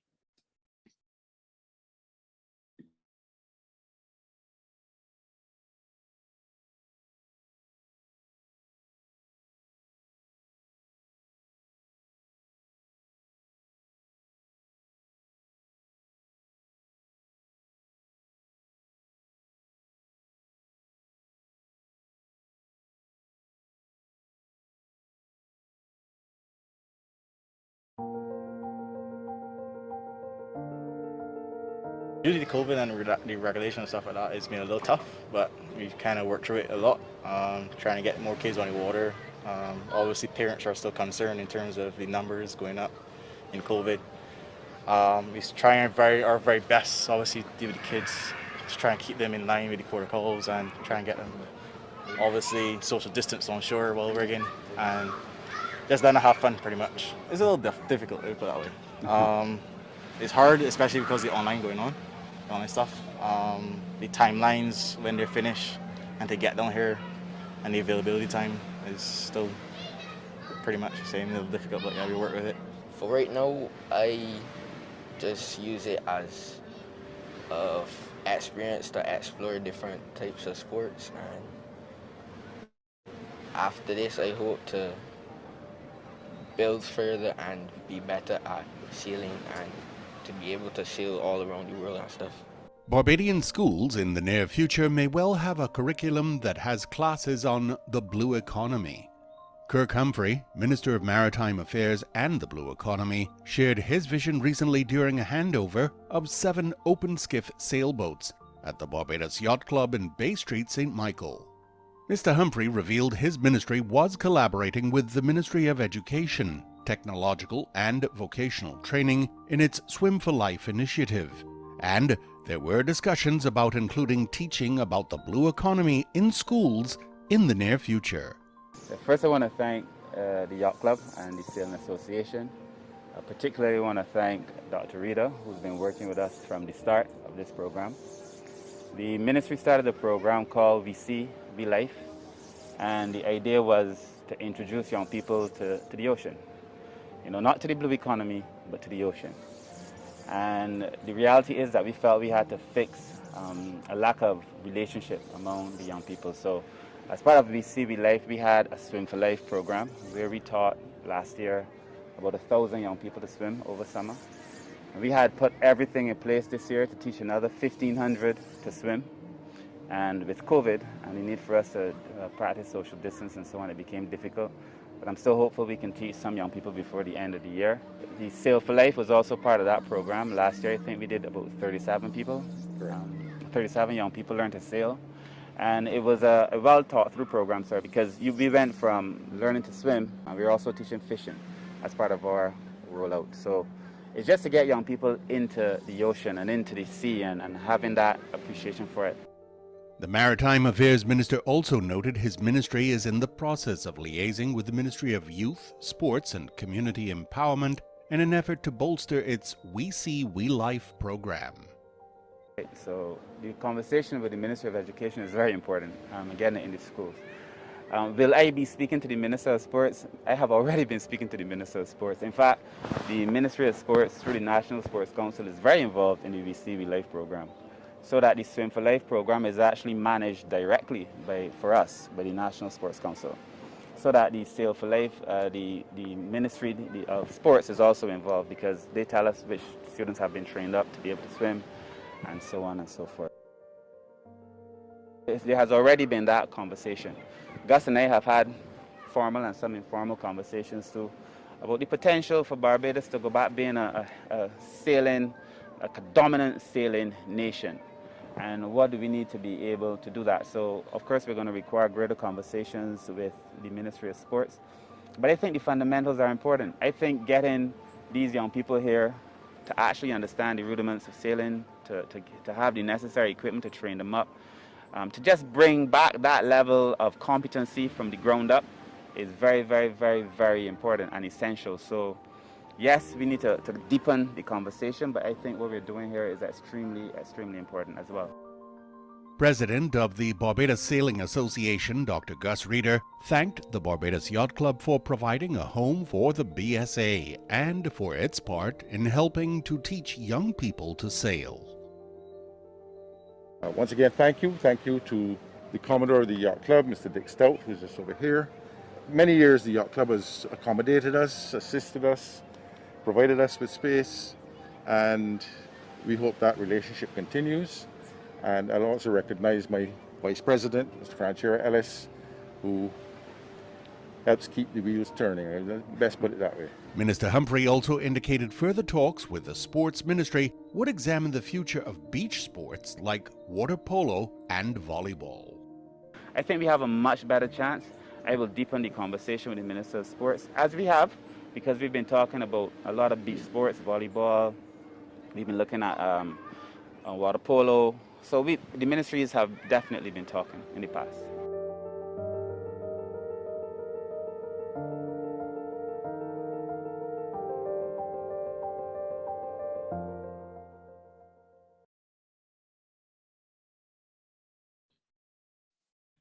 Now it is time to meet Emmanuel Borrelia, representative of the Rastafarian community and the Barbados Youth Action Program.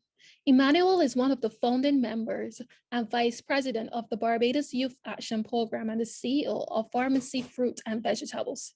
For a decade, the Barbados Youth Action Program has been leading the fight for the rights, wellness, and well-being of children and young people here in Barbados and also around the region, regardless of their socio-economic background. The Barbados Youth Action Program is uniquely catered counseling program with an rooted on making sound life choices based on humanistic principles that promote spiritual and mental growth. Having determined the lack of food security is a major factor in the plight of the youth and every citizen of the region alike. In 2019, he founded the Pharmacy Fruit and Vegetables, where he has been working locally and regionally with government officials, like-minded individuals, farmers, and regional manufacturers and producers to establish products with its primary focus on securing food for all citizens living and working in the region. With the advent of COVID-19, the Barbados Youth Action Program, in conjunction with the United Nations Development Program, have launched a new program in Barbados where they aim to introduce young people to sustainable farming, renewable energy, and entrepreneurship in agriculture. Participants will be provided with the necessary tools and knowledge to harness their skills in agriculture. Using climate-smart, sustainable approaches. Mr. Borrelia, over to you.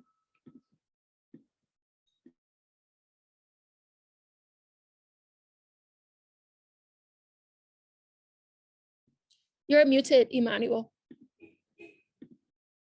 Yeah, there you go. You hear me now loud and clear? Yeah. Wonderful. Greetings again to each and every one.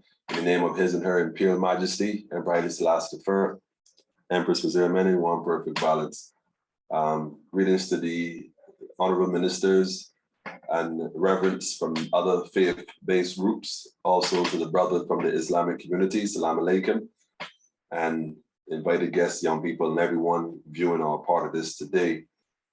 This indeed is something somewhat historic in terms of having a faith-based discussion on the global warming / climate change and how do we, deal with it, how we approach it. And I think especially coming from a smaller island like Barbados, who pretty much is kind of getting squeezed between the 2 or the 3 larger countries that are pretty much predominantly the ones pushing this whole thing to a different level.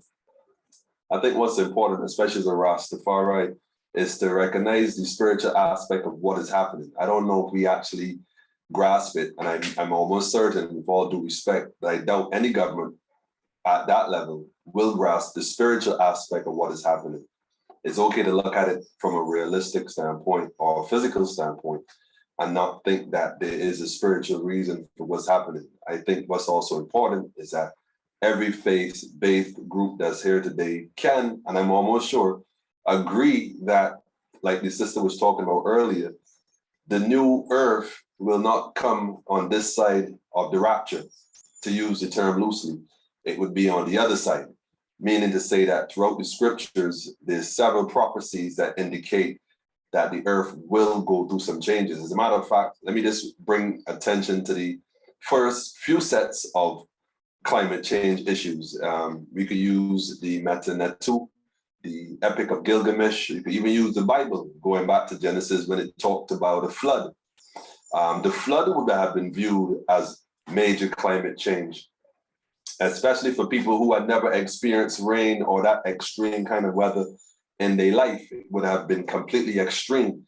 And the reason that was happening, and the brother talked about God and his mercy, God is also just and balanced. And one of the things that God also does is give man an opportunity to recognize the errors of our ways and the opportunity to then correct it. Unfortunately, in some instances, it is usually after the fact. The story about the whole flood and what took place and the myth, even the Epic of Gilgamesh and whatnot, and even in the Metuneta, Mother Nature, we are guests here on this planet. We are this guests passing through, really. We have the idea that, the earth somehow needs us, and it's not quite so. It's the other way around. We talk about the earth warming and stuff at this level, but there's a fire below, and we need not to, I guess, overlook that. A volcano right now can erupt and change the dynamics of whatever global warming plans we try to put in place in an instant. As a matter of fact, last year, the one in St. Vincent, La Soufrière, as much as it wasn't a major, well, it was major to some degree, but in terms of us experiencing some ash fall out here, I mean, it was just the ash that completely disrupted our way of life for quite some time, and perhaps even to now, today is still going through that. St. Vincent, I don't think, has fully recovered from the effects of that as yet.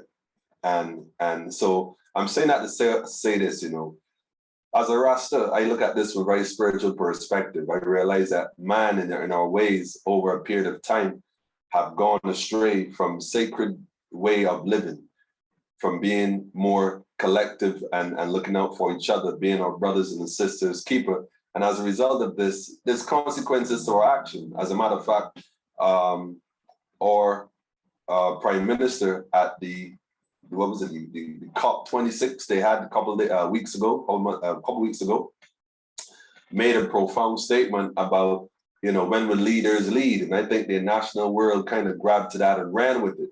The more profound question is the leaders that are leading currently, the question is, where are they leading us? I think that is the question that we really need to answer. We hear a lot of different ideas coming up on how to resolve this so-called climate change. And, people talk about the solar panels on the roof. And although I am going to support any initiative that will assist in bringing a balance back to the earth, what I will also have to do is scrutinize certain initiatives that we have put in place, assuming that they're good because we're just following what others are doing and not really doing the due diligence and the homework. Because if we think about it, solar panels only have a life expectancy of about I think 15, 20 years, maybe some a little longer.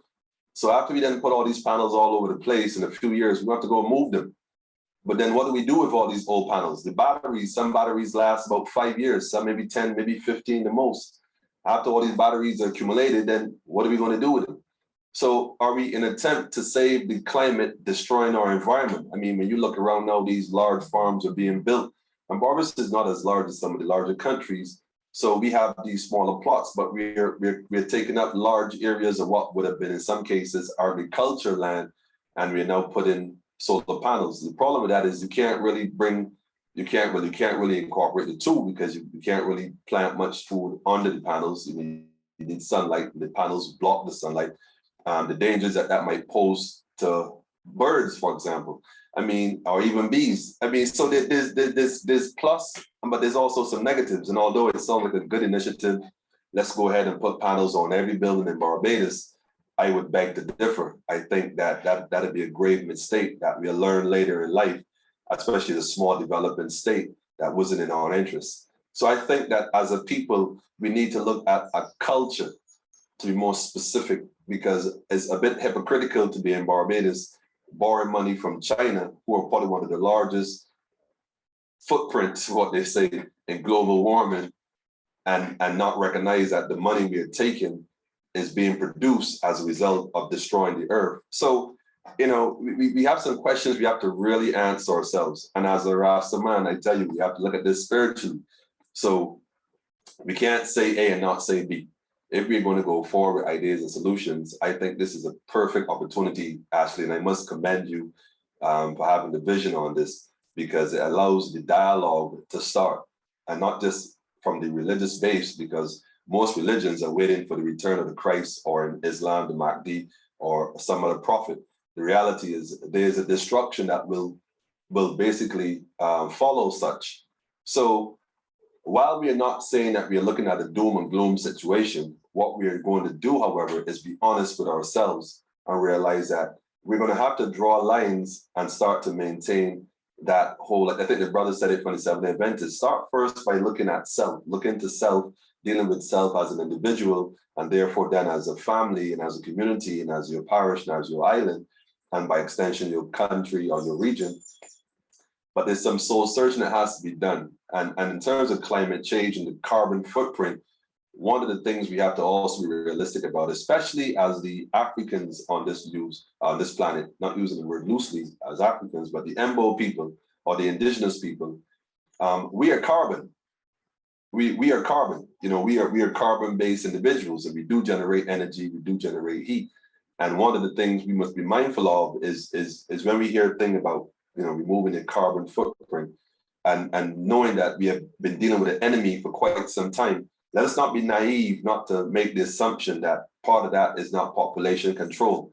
It would be remiss if I not think about a way to even say this in the most respectable way, but we must keep in mind that we've been victimized and going through so much for quite some time, and there's not necessarily a conversation being had about that enough where we can recognize that, you know, part of the warming and part of controlling what's going on is the resources of the earth. And then the individuals who might look at other individuals, or countries who might look at individuals as being, for lack of a better term, useless eaters. They're taking up space or resources and generating energy, and maybe they just need to get rid of them. So let us not be naive to think that when they talk about removing carbon, that may not necessarily include carbon beings. All of us are not carbon beings, and whether we want to have that conversation or not, well, time will tell. Nevertheless, though, this is a start. I definitely want to commend you for that. I think it's important to recognize that it's only through the dialogue that we'll get to the point. I think the brother mentioned it, Balbula, when he talked about the trip from Morocco to Barbados. That was in the 1960s, 69, 70, around that time.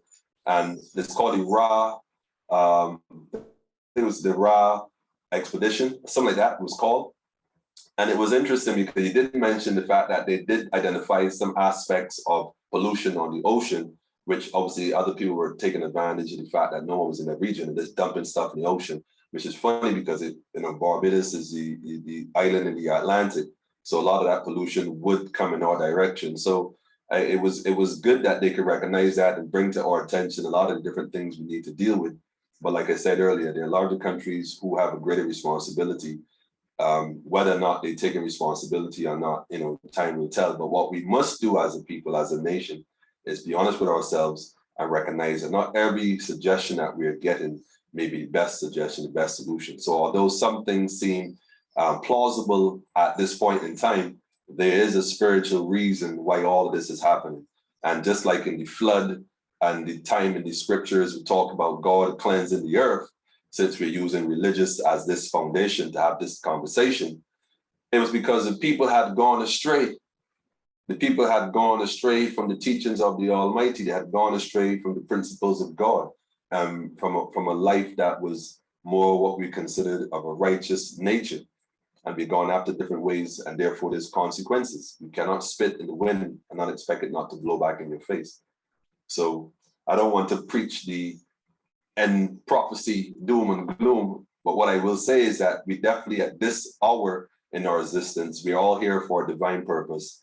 It's time to look into each other, into yourself rather, and then by extension, reflect that outside which you want to see change, And in so doing, I think we'll bring a more consciousness to the world from a spiritual perspective. I think that is what is needed most now than ever before. I'll use a quote by His Majesty. Throughout history, it has been the inactions of those who could have acted, the indifference of those who should have known better, the silence of the voice of justice when it matters most, that made it possible for evil to triumph. Make no mistake about it, what we call climate change is a combination of evil existing on this particular realm. Mother Nature, the Mother Nature, will not go before she allow us to go as a people. Like I said, the earth warming up, there's a fire under the earth. And that's the volcanoes. The volcanoes is all over the world, including those that are in the North Pole, in the Greenland and the South Pole. And the North, they're warming up. You see, so the ice isn't just melting because there's global warming above. Yes, there's emissions of carbon and whatnot, but there's also heat being generated beneath us. And these things that we need to pay attention to, that we have connected and we are connected to the earth. We are one. And the sooner we come to realize with that and get ourselves in tune, we'll start to correct the problems that goes on around us. Being in perfect balance, I think the brother said about it in terms of Islam and in terms of Rastafari. So having said that, Ash, I definitely want to thank you and all the individuals that made this whole thing possible. And like I said, man, it's about looking inside for the ultimate solution and then resonating that outwardly. So having said that, Rastafari, blessed love. Thank you very much, Emmanuel, for delivering those remarks. And at this time, I would like to introduce to you Reverend Paul Licot of First Baptist Church, who is a multifaceted minister that has trained and worked in several disciplines. This may account for his breadth of experience and competence in the human resource and social services disciplines in which he serves. Reverend Licot currently serves as the pastor of the First Baptist Church. He has authored one book entitled The Discipler and is heard daily on its radio program entitled Discipleship Journey on Live 97.5 FM. Prior to First Baptist, Reverend Licot was the discipleships minister for the Greater Allen Cathedral of New York for 10 years, ministering to the needs of 15,000 member bodies. As a counselor for the Cancer Support Services, he has provided psychosocial pastoral care to their clients and their families. He has also taught nurse enrichment training to nurses serving cancer patients, trained hospital visitation team, conducted workshops for support groups. Reverend Licot has served as a lecturer at York College, City University of New York, and at the Barbados Community College in Ethics and Citizenship.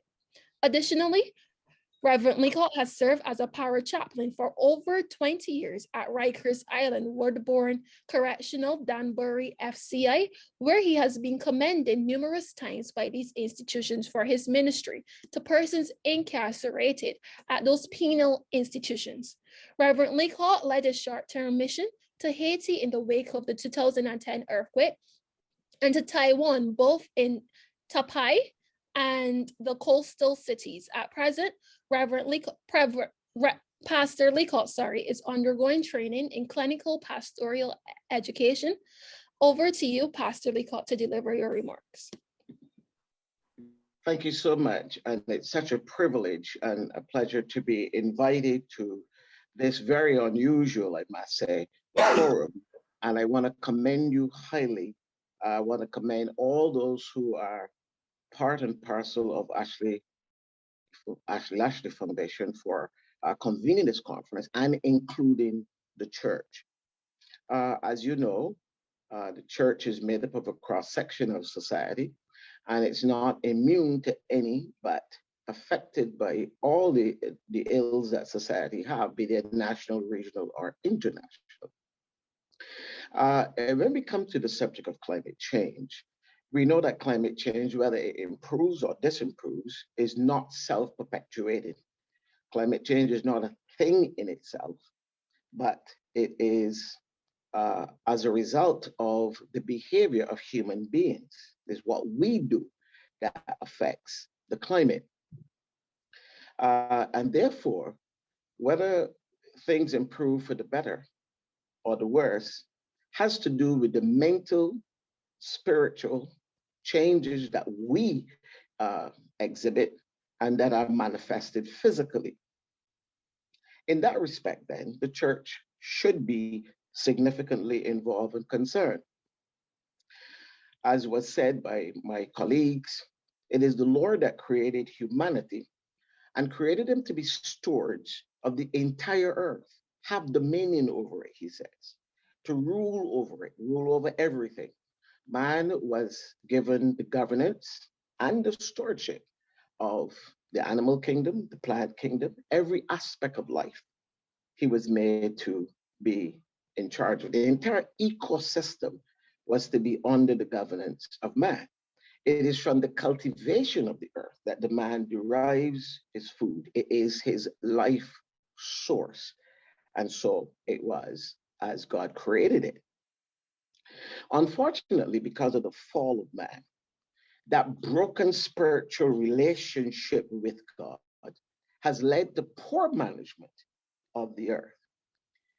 And it is important that we include the spiritual. And again, I applaud you for doing so, because oftentimes when we discuss these matters, we only look at things from a very physical perspective. But the spiritual is absolutely indispensable. You will notice that many of the indigenous communities, when they speak on climate change, do not simply talk about rivers, trees, and land as static, inanimate things, but they all refer to what spiritual connection that they have with these things. And we ought to be aware of the spiritual that we have either being disconnected with or ought to connect with. We need to be connected with God as in our self-interest to be good stewards as we have been created to be. But for selfish reasons, as was also stated by other speakers, we have become exploiters. We have exploited the hegemony we have practiced, the imperialism we have practiced, one nation over another, the hedonistic practices, pleasure over significance that we have practiced, has allowed us to develop systems like capitalism that has not done well. And we have utilized, or we have exploited, or we have overutilized various aspects of the earth, of our planet, and therefore led us to where we are right now. And therefore, we need to recognize that it is the mistakes of humanity. It is what the Bible calls sin. And sin is not just those cardinal ones that we point out, but how we behave towards each other and how we mistreat the planet God gave us is also sin. It is also wrong.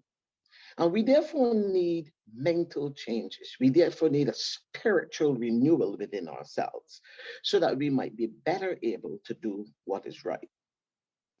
We need, therefore, to arrest behaviors and to bring ourselves back into alignment with that which God has given us. Now, the scriptures are very clear.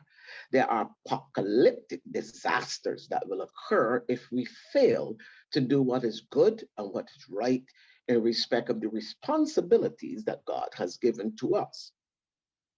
And we need, therefore, to have a new mindset. We need to renew our minds. Specifically, without going over things that my colleagues have also mentioned and others have articulated,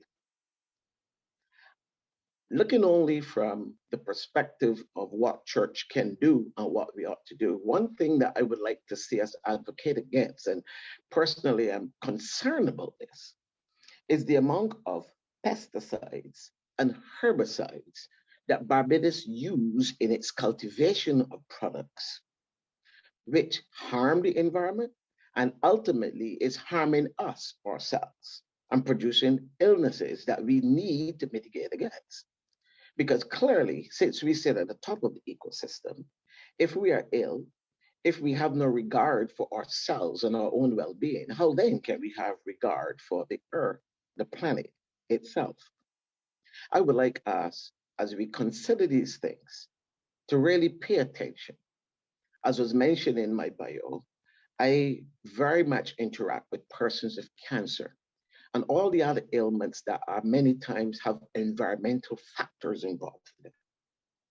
We need to pay attention to these things so that we may see healthier members, not only of our congregations, but of our communities, and that we can see better behaviors that are commensurate with our faith and with our belief.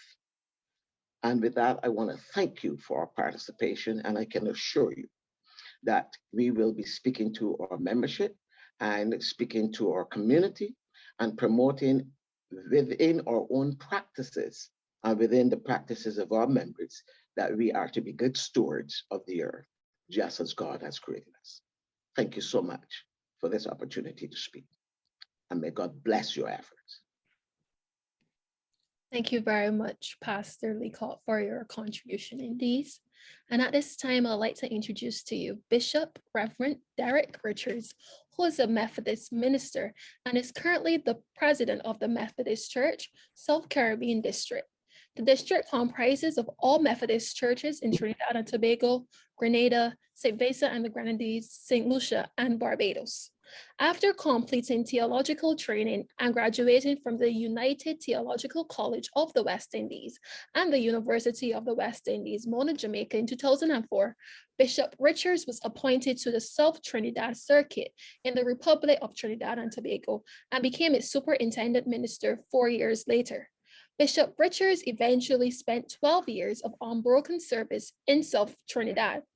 He was then appointed superintendent minister of the James Street Methodist Spicetown Circuit, Barbados in 2017, and became the president of the South Caribbean District in 2018.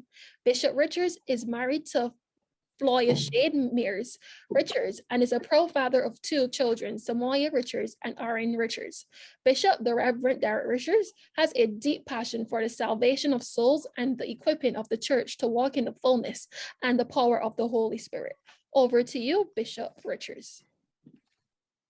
Greetings, and thank you very much, Ashley, for the invitation and for the opportunity to share.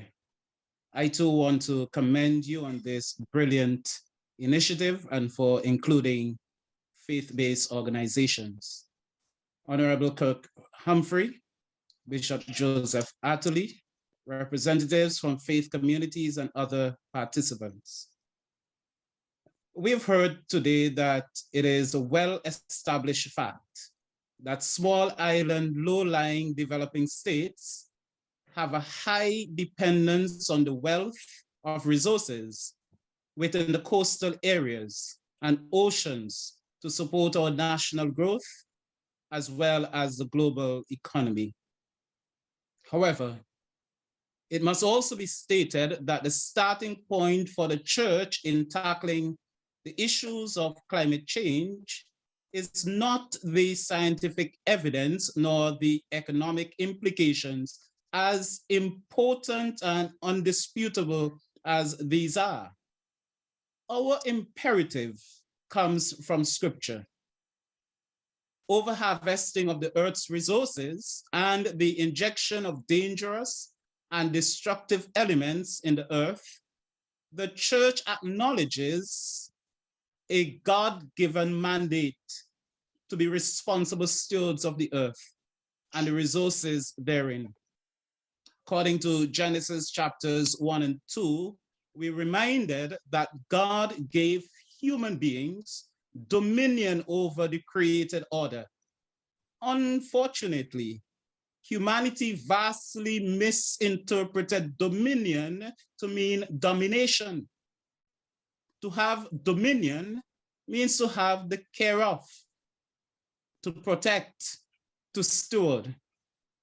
The church therefore affirms that we are to be reconciled with God, other people, one's self, and equally important with the rest of the created order. As a Christian, it must be part of my faith journey to appropriately manage the resources which God has entrusted to us human beings. I must think of these and those who come before me. I must live in such a way to ensure that the next generation can benefit from the resources of the earth. The church must confess its role in relation to the causes of climate change, show signs of repentance, and be a prophetic voice in the life of our communities. There are some practical ways in which the church can and has been mobilizing its members and friends to make a positive contribution. Firstly, education and capacity building. Secondly, as church, we must address the carbon footprint of our own activities. We must first move quickly to discover the current level of our greenhouse gas emissions and identify a strategy to enable an audit so that appropriate action can be taken. As we have heard before, one of the actions that we have already taken is to utilize our roof spaces where conducive for the purpose of solar voltage, thus helping to produce clean energy whilst reducing our reliance on fossil fuel. Thirdly, we also need to identify ways of enabling individuals to make changes in their personal carbon footprints. Furthermore, the church needs to be prepared to contribute to public debate about our appropriate responses to climate change. There is a role and a voice for the church to reflect on climate change and its implication and our response from a theological perspective. It must be stated that as important as it is for us here in Barbados to do all that we can to reduce the carbon footprints, that the issue is of such significant global proportion that our best efforts will not create a significant impact globally. The global climate change is in fact a justice issue. The large economies of the world are contributing the most pollutants, and the small island developing states are first to feel the impact. Global climate change poses one of the greatest threats to the most vulnerable among us. Seeing climate change and environmental devastation as issues of justice, thus making hungry children hungrier, droughts drier, floods fiercer, hurricanes harsher, and health concerns more life-threatening. Can we do anything more as church?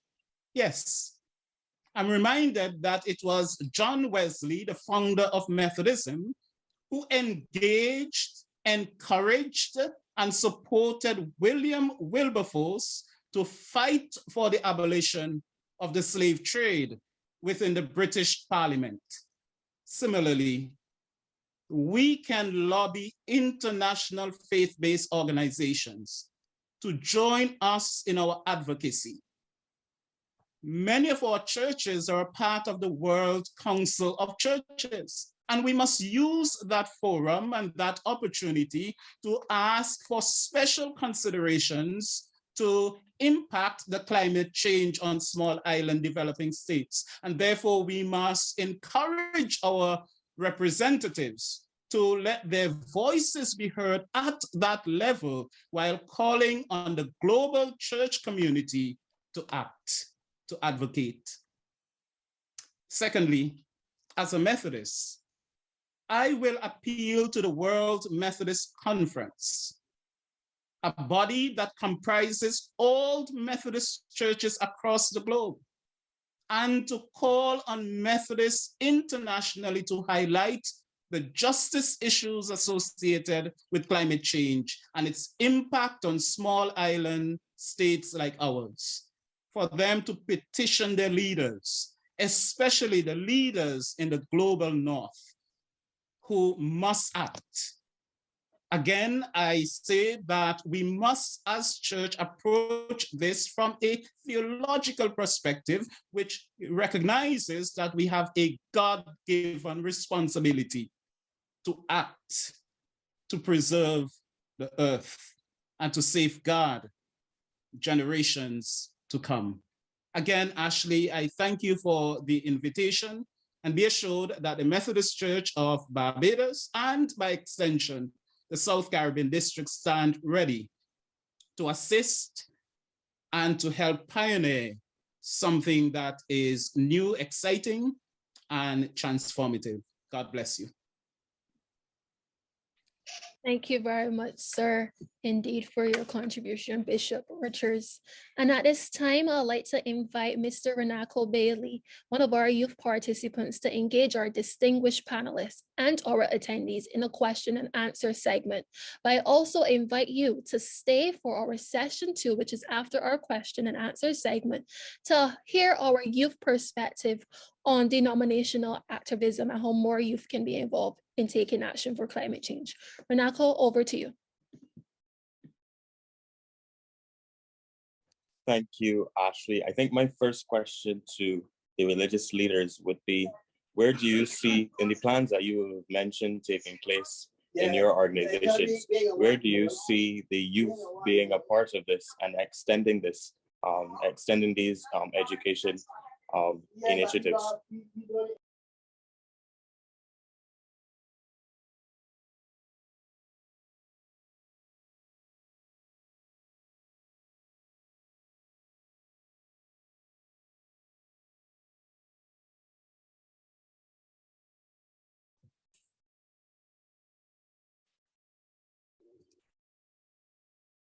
I'm not sure if it is an open question, Ashley, that I can respond.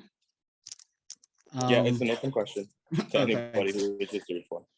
One of the things that and we recognize, and I believe COVID has pushed us in to catch up with the rest of the world as it relates to the technology and the use of the internet.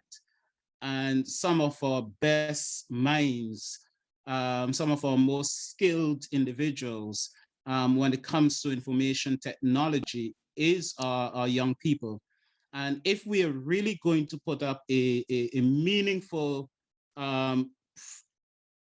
fight, as if you may say, against climate change, we have to, it's an imperative that we must use information technology.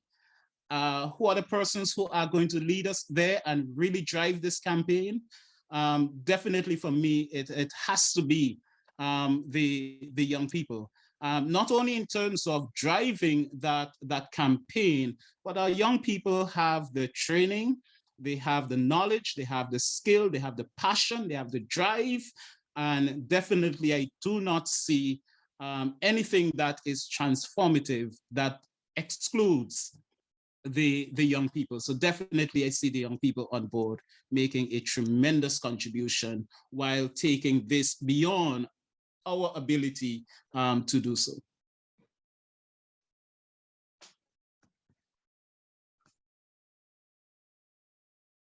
Thank you very much, Reverend Richards. I see Bishop Ansley has his hand up. Thank you, Renako. Just to add perhaps to what Reverend Richards, Bishop Richards has said, the concept, which is a strong and prominent concept in church faith circles, of stewardship of our environment, dominion over our resources has been stressed here this morning. I think that is a very prominent perspective that comes out of the bosom of the church. It is very biblically sound, biblically based, and youth within the fold of the church have been exposed to that perspective. Therefore, they are in a very strong position to carry that message that we as human beings, in fact, are stewards, have a responsibility of stewardship over this environment. How often do we travel the streets and we see people littering, young, middle-aged, adult people littering wantonly? We're driving behind a public transport vehicle, transport board or private sector vehicles. We see stuff thrown out through windows. We see them thrown out through the windows of cars.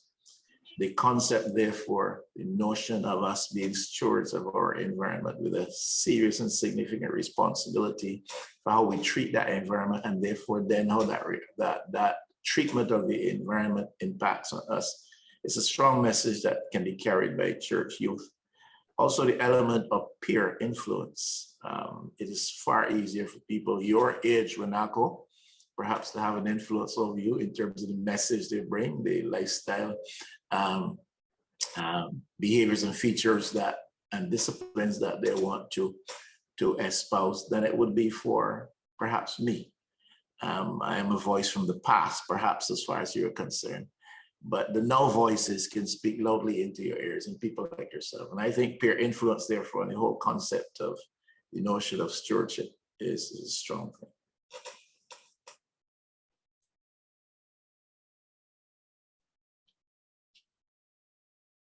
I think that those points are excellent points, both Bishop Ansley and Reverend Richards. Following up in terms of that question, in terms of the response, many leaders would have mentioned in terms of education in their congregations. In terms of the response at the congregational level, how has the response been at the congregational level in terms of educating around climate change?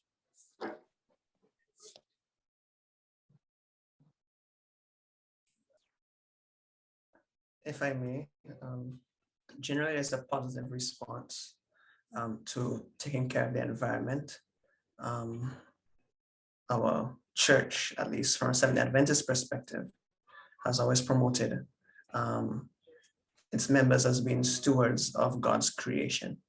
I think the more practical aspect of it is what, if not may need to be desired, but could always be improved on, whereby persons see themselves as being better managers of their financial resources, so that you not just spend less, but spend wisely, so there's less wastage. You also consider, wherever possible, going green in terms of probably solar power versus fossil fuels for your vehicle, as the case may be. And then there's always the issue of what is available versus what you can afford. And so we want to encourage persons to do their best to manage as best as possible within their means, so that it will not only benefit them in the long run, but also the environment. While we may say that an individual's response is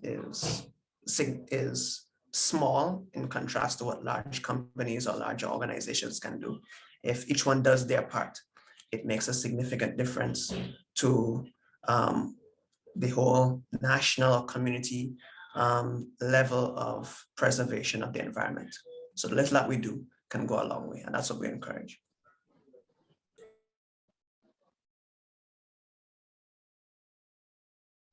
Thank you very much, Pastor Denny. I see Mr. Bobuli has his hand up. Yes, thank you, Renako. Just to add to what has been said, I think it has to be an ongoing conversation with our congregation.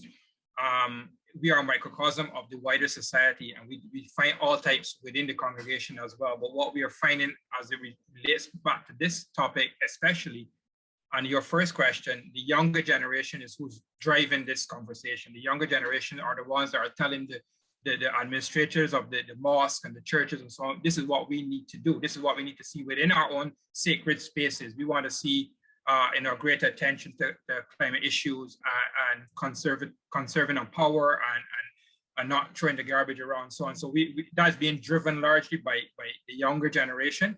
And so the older heads like ourselves have to pay attention. We have to get involved in the conversation as well and to help mitigate these issues that are happening. But yes, it has to be an ongoing conversation with our congregations.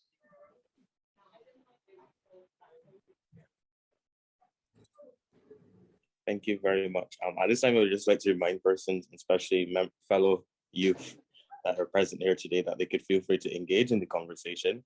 At this point, I have a question from David Gibbs, and it asks, how can we be better managers and stewards of our environment?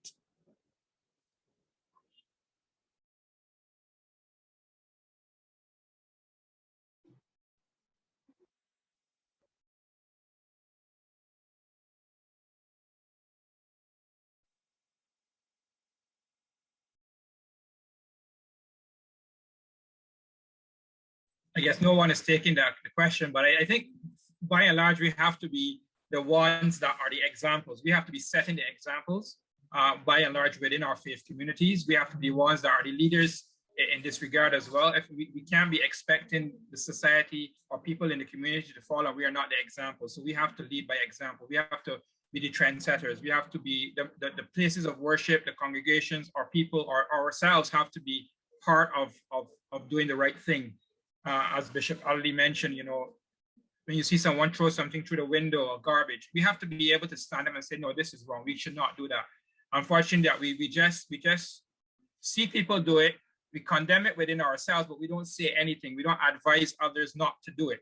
We think that we shouldn't do that, or we're afraid to do it, or whatever reason. But we have to be able to be bold enough to say, we have to stop the littering. We have to stop, hurting our environment. So we have to come out and be bold about it as well. So I think we have to be the examples.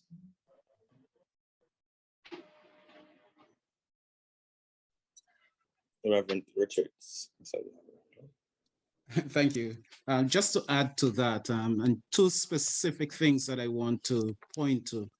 One, I think we need to go back to reading labels and determine what we're going to pay for and what we are not going to pay for, because there's some things that we pay for, some things that we have on our breakfast table that really help to contribute to the issues of climate change. And we need to help people again to begin to read labels and to determine not to use certain products, certain items.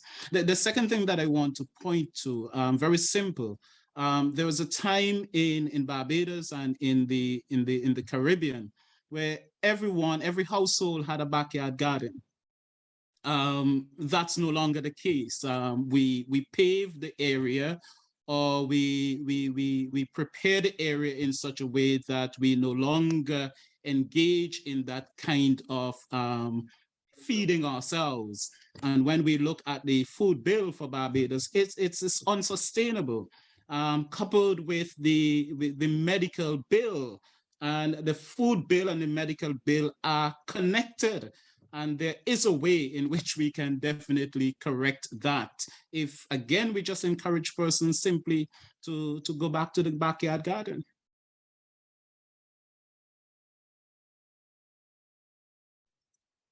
Bishop Anthony, I saw your hands up. Is that me, Renako? You call him? Yes, please. I saw your hand up. Yeah, I saw a question there in the chat. What about the transition to electric vehicles? And I would want to respond because it's something that concerns me as well, because we are hearing talk about the 2030, I think it is still 2030, transition to a full renewable energy base economy, etc. And a significant part of that would be the move away from the existing fuel fossil driven energy related vehicles to electric vehicles. But I'm not getting the impression that there's a clear plan being enunciated. I do not know if there's been a clear plan formulated. We're not that far off from 2030. And I have some questions in relation to that. I think that we need to hear some more voices, and perhaps voices of the church raising query with reference to that. It's a practical issue. It's not a political issue. It's a practical issue. How do we move from where we are now in full transition to renewable energy economy, especially transportation being a big user of fossil fuel related energy, to how do we get from here to that point by 2030 or 2032, whatever the date now is. And you're not hearing anything clearly enunciated. What are we going to do with all of the existing old fuels that we now have? Is there a plan to develop perhaps some enterprise that can see these vehicles that we now use converted to electric vehicles? What do we do in terms of their disposal if we're not going to be transitioning them from the current energy-based use to the renewable and the electric platform? If we're not going to do that, how are we going to dispose of these vehicles? Are we thinking in terms of building any enterprise around whether it is disposal or transitioning from the vehicle from one type to another mode? What about the costs of the electric vehicles that we would now want to be talking about importing? One of the big cost inputs with respect to importation of vehicles in Barbados is the tax that government over the long years now, many, it is not a no thing, it's not something for the last 10, 12, 15 years, the tax that is imposed by government on newly imported vehicles. And what about the rapid drain on foreign exchange that will have to be expended if you're transitioning the economy and the transportation sector from the use of the normal gasoline diesel vehicles to electric vehicles? I think we need to be talking more about this as a country, and I think perhaps more voices out there in the public need to be asking for some answers.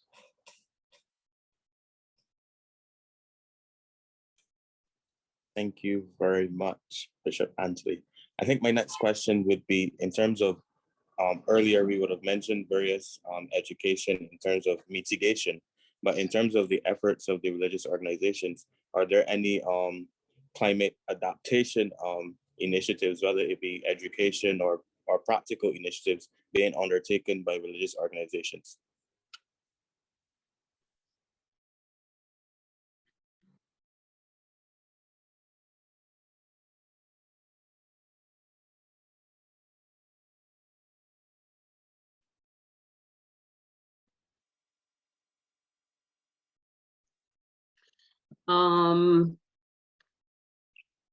I think that with regards to initiatives being undertaken by religious organizations, it would basically be things of trying to share more about, for example, what we would have done at St. Paul, invite persons who are into the environment and who understand about climate change to come educate.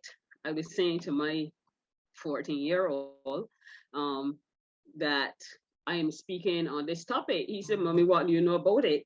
You should get some younger people. You don't come to, you're not really into climate change." And that's because a lot of people do not connect what is happening in the environment with spirituality.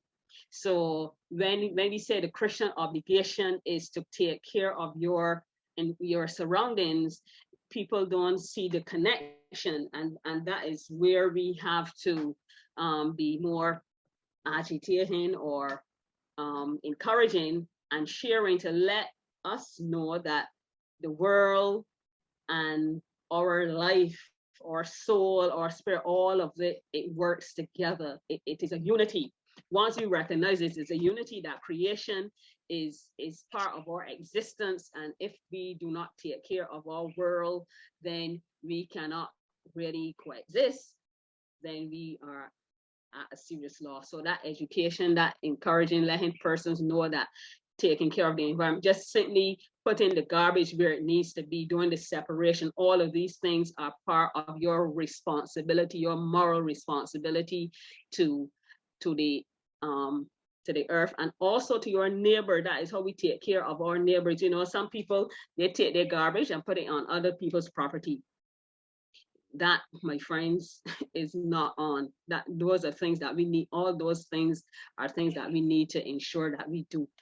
Practices, yes, spirituality is important, and everybody, when we think of spirit, we want to close our eyes and ignore the things of the world. But when we are connected with what is happening in our environment, that is when we see, that is when we become more Christian, or more real religion. I say real religion because we have religious people, but real religion teaches us to care for one another. And in caring for one another, that means we care for our environment.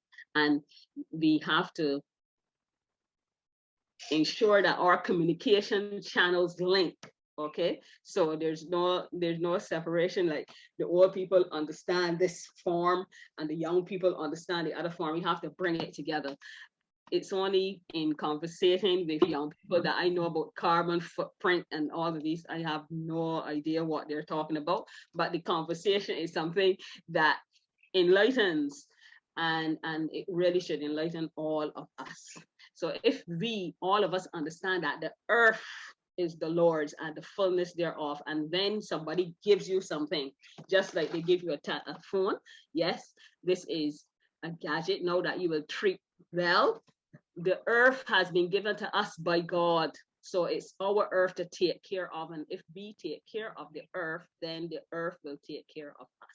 So that education needs to really continue, and there should be no gap. Our responsibility as religious people is to take care of our earth.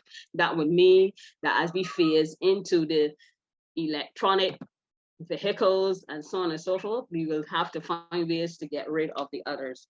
But work in progress, work in progress.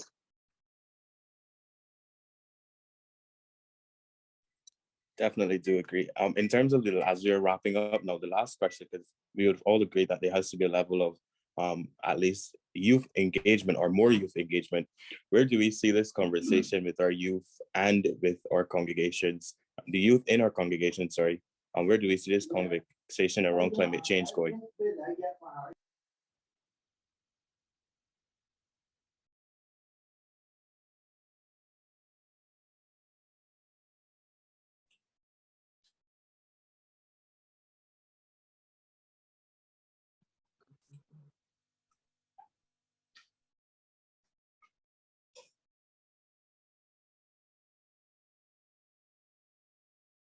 Renako?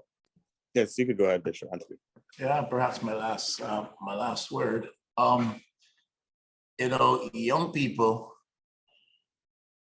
tend to have far less a sense of their mortality than us who are of a certain vintage. And sometimes not sufficiently are they appreciative or aware of the threats to their well-being. Climate change, I'm convinced, is a significant threat, an existential threat to humanity, certainly an existential threat to low-lying coastal tropical states like ours, is an existential threat. I feel that, I sense that from all I've read and heard and observed. perhaps it's my experience stage of life or phase of life that helps me to have that great appreciation of that existential threat. Perhaps those who are younger may not sense it as much. And the point I am trying to make here is that you want to know where this conversation has to go.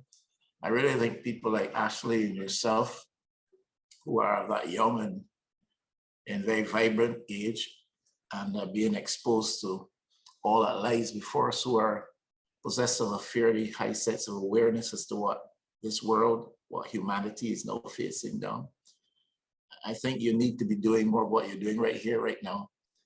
And that is interfacing with as many communities as possible, including the community of the church. Sometimes people tend to think that the church is out of limits or off limits for them because they come from the world and message is not relevant in the space we call, quote unquote, space we call the church. But this exercise here this morning, where you're interacting with leaders of faith groups, is indicative of what can happen in terms of where you want this conversation to go. Persons like yourself should seek to be more interactive with the younger membership of the faith congregations and faith groups.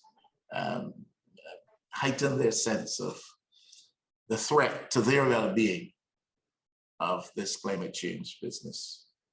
I hope I'm clear on what I'm saying. Thank you.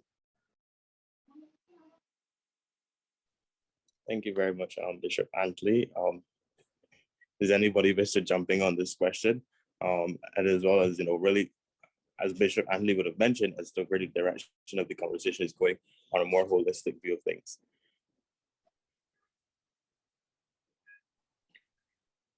So I want to thank everybody for this short Q&A session. I'll turn it back over to Ashley, and as we continue.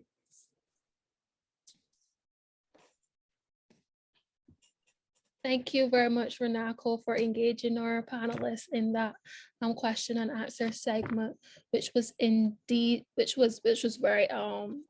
very interesting contributions were made. And we really need to see that sensitization and awareness from a grassroots perspective to involve more youth in getting involved in climate action. So now that we're moving into session 2, I encourage you to stay. And this session is entitled Empowering Youth Climate Action Through Denominational Activism. And this session will seek to discuss the importance of youth faith-based climate activism at identifying more ways to involve our youth, our young people in this climate action fight. This session is going to take the form of questions to our youth. And our first question goes to Amina Desai. She's a representative of the Muslim community, and Amina Desai currently works as a research assistant at the Center of Resource Management and Environmental Studies at the University of the West Indies, Cape Hill. She holds a master's degree also from the UWI Surmees in the Natural Resource and Environmental Management with specialization in climate change, and a Bachelor of Science degree in Geology and Geography from the University of Manchester. Amina has volunteered extensively with local environmental non-governmental organizations such as the Future Center Trust and Eco Rebel Barbados and the faith-based Barbados Association of Muslim Ladies. Amina, my question to you is, as a Muslim youth, how can religious leaders influence climate change mitigation activities in Barbados? And tell us why is taking action on climate change important for young people in the Muslim faith?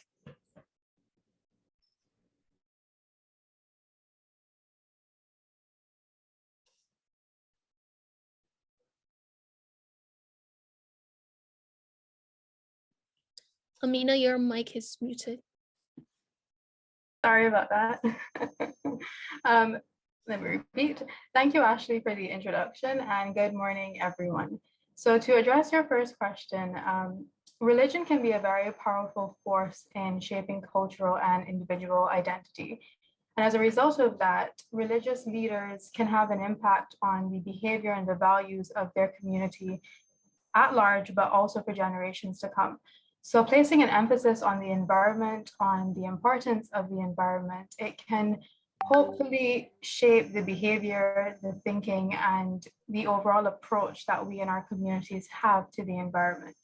So this can be, pretty simple things like making mention of this importance, suggesting behavioral changes during your sermons.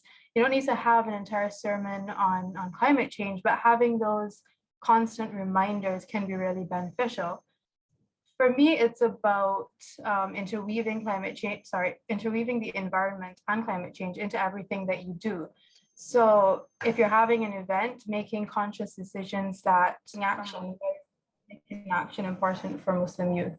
Well, if Muslim youth want to have a future and if they want to have children and give them the best shot at life, then it's important for them to take action. Climate change doesn't discriminate based on religion. It's going to affect all of us, particularly us on small island developing states and us in the global south. So really, it is in all of our best interests to take action. From an Islamic perspective, if you want that justification, and Mr. Boboya would have mentioned this when he was speaking, the Quran does call for the protection of the environment. It calls for a balanced use of resources. It calls for treating animals well. So things like pleasure hunting is actually forbidden in Islam. Thoughtless consumption, so wastefulness, extravagance is also strongly discouraged in the religion. So, and I think this was also mentioned by more than just Mr. Boboya, but the humans are considered to be the stewards of the earth. So for young Muslims out there, it is their religious obligation to protect the environment and to therefore take action. Thank you, Ms. Desai, indeed, for your contribution towards that question. And our next question goes to Christine Abel, who is a youth leader at the First Baptist Church. She is only 21 years of age and is pursuing studies in management with specialization in international business at the University of the West Indies. She is socially confident and always seeks to pursue purpose over pleasure. She has a deep, resounding love for children and their well-being. Her ultimate goal is to one day open a daycare and then a school for children who have special needs. My question to you, Christian, as a youth leader in the First Baptist Church, how can the youth in your church be involved in taking action for climate change?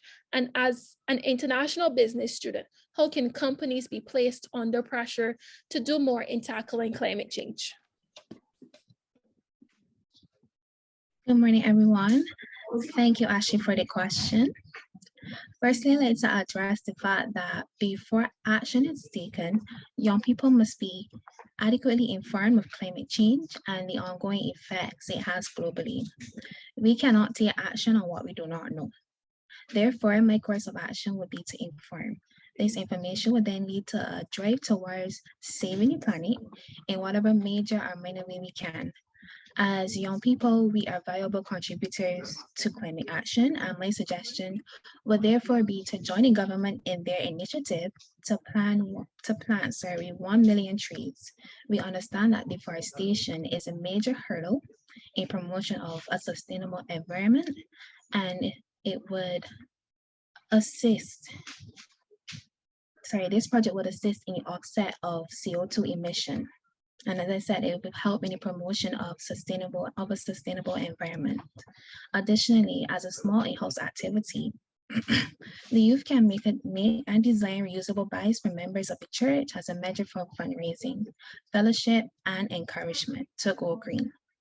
Further to this, action can be taken to encourage members, especially youth, to plant trees or keep plants at their residences in support of green initiative, or to learn more of the ocean life around us so as to be more protective of it.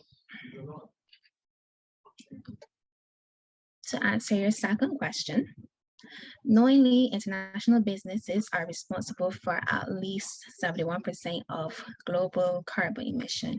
The only way a company can be placed under pressure, truthfully, is if their profits are impeded on, so their company's sales, earnings, and long-term growth. Therefore, negative consequences ensue, including greater physical and financial susceptibility to climate-related disasters, as well as a shortage of capital and divestment.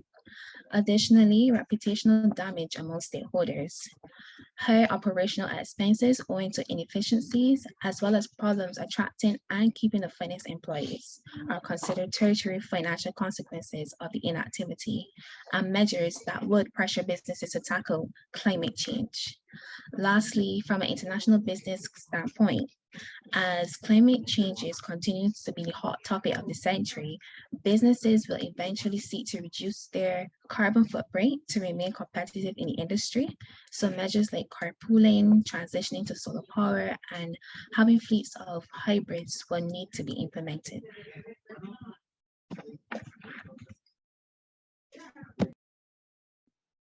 Thank you very much for that contribution, Christian.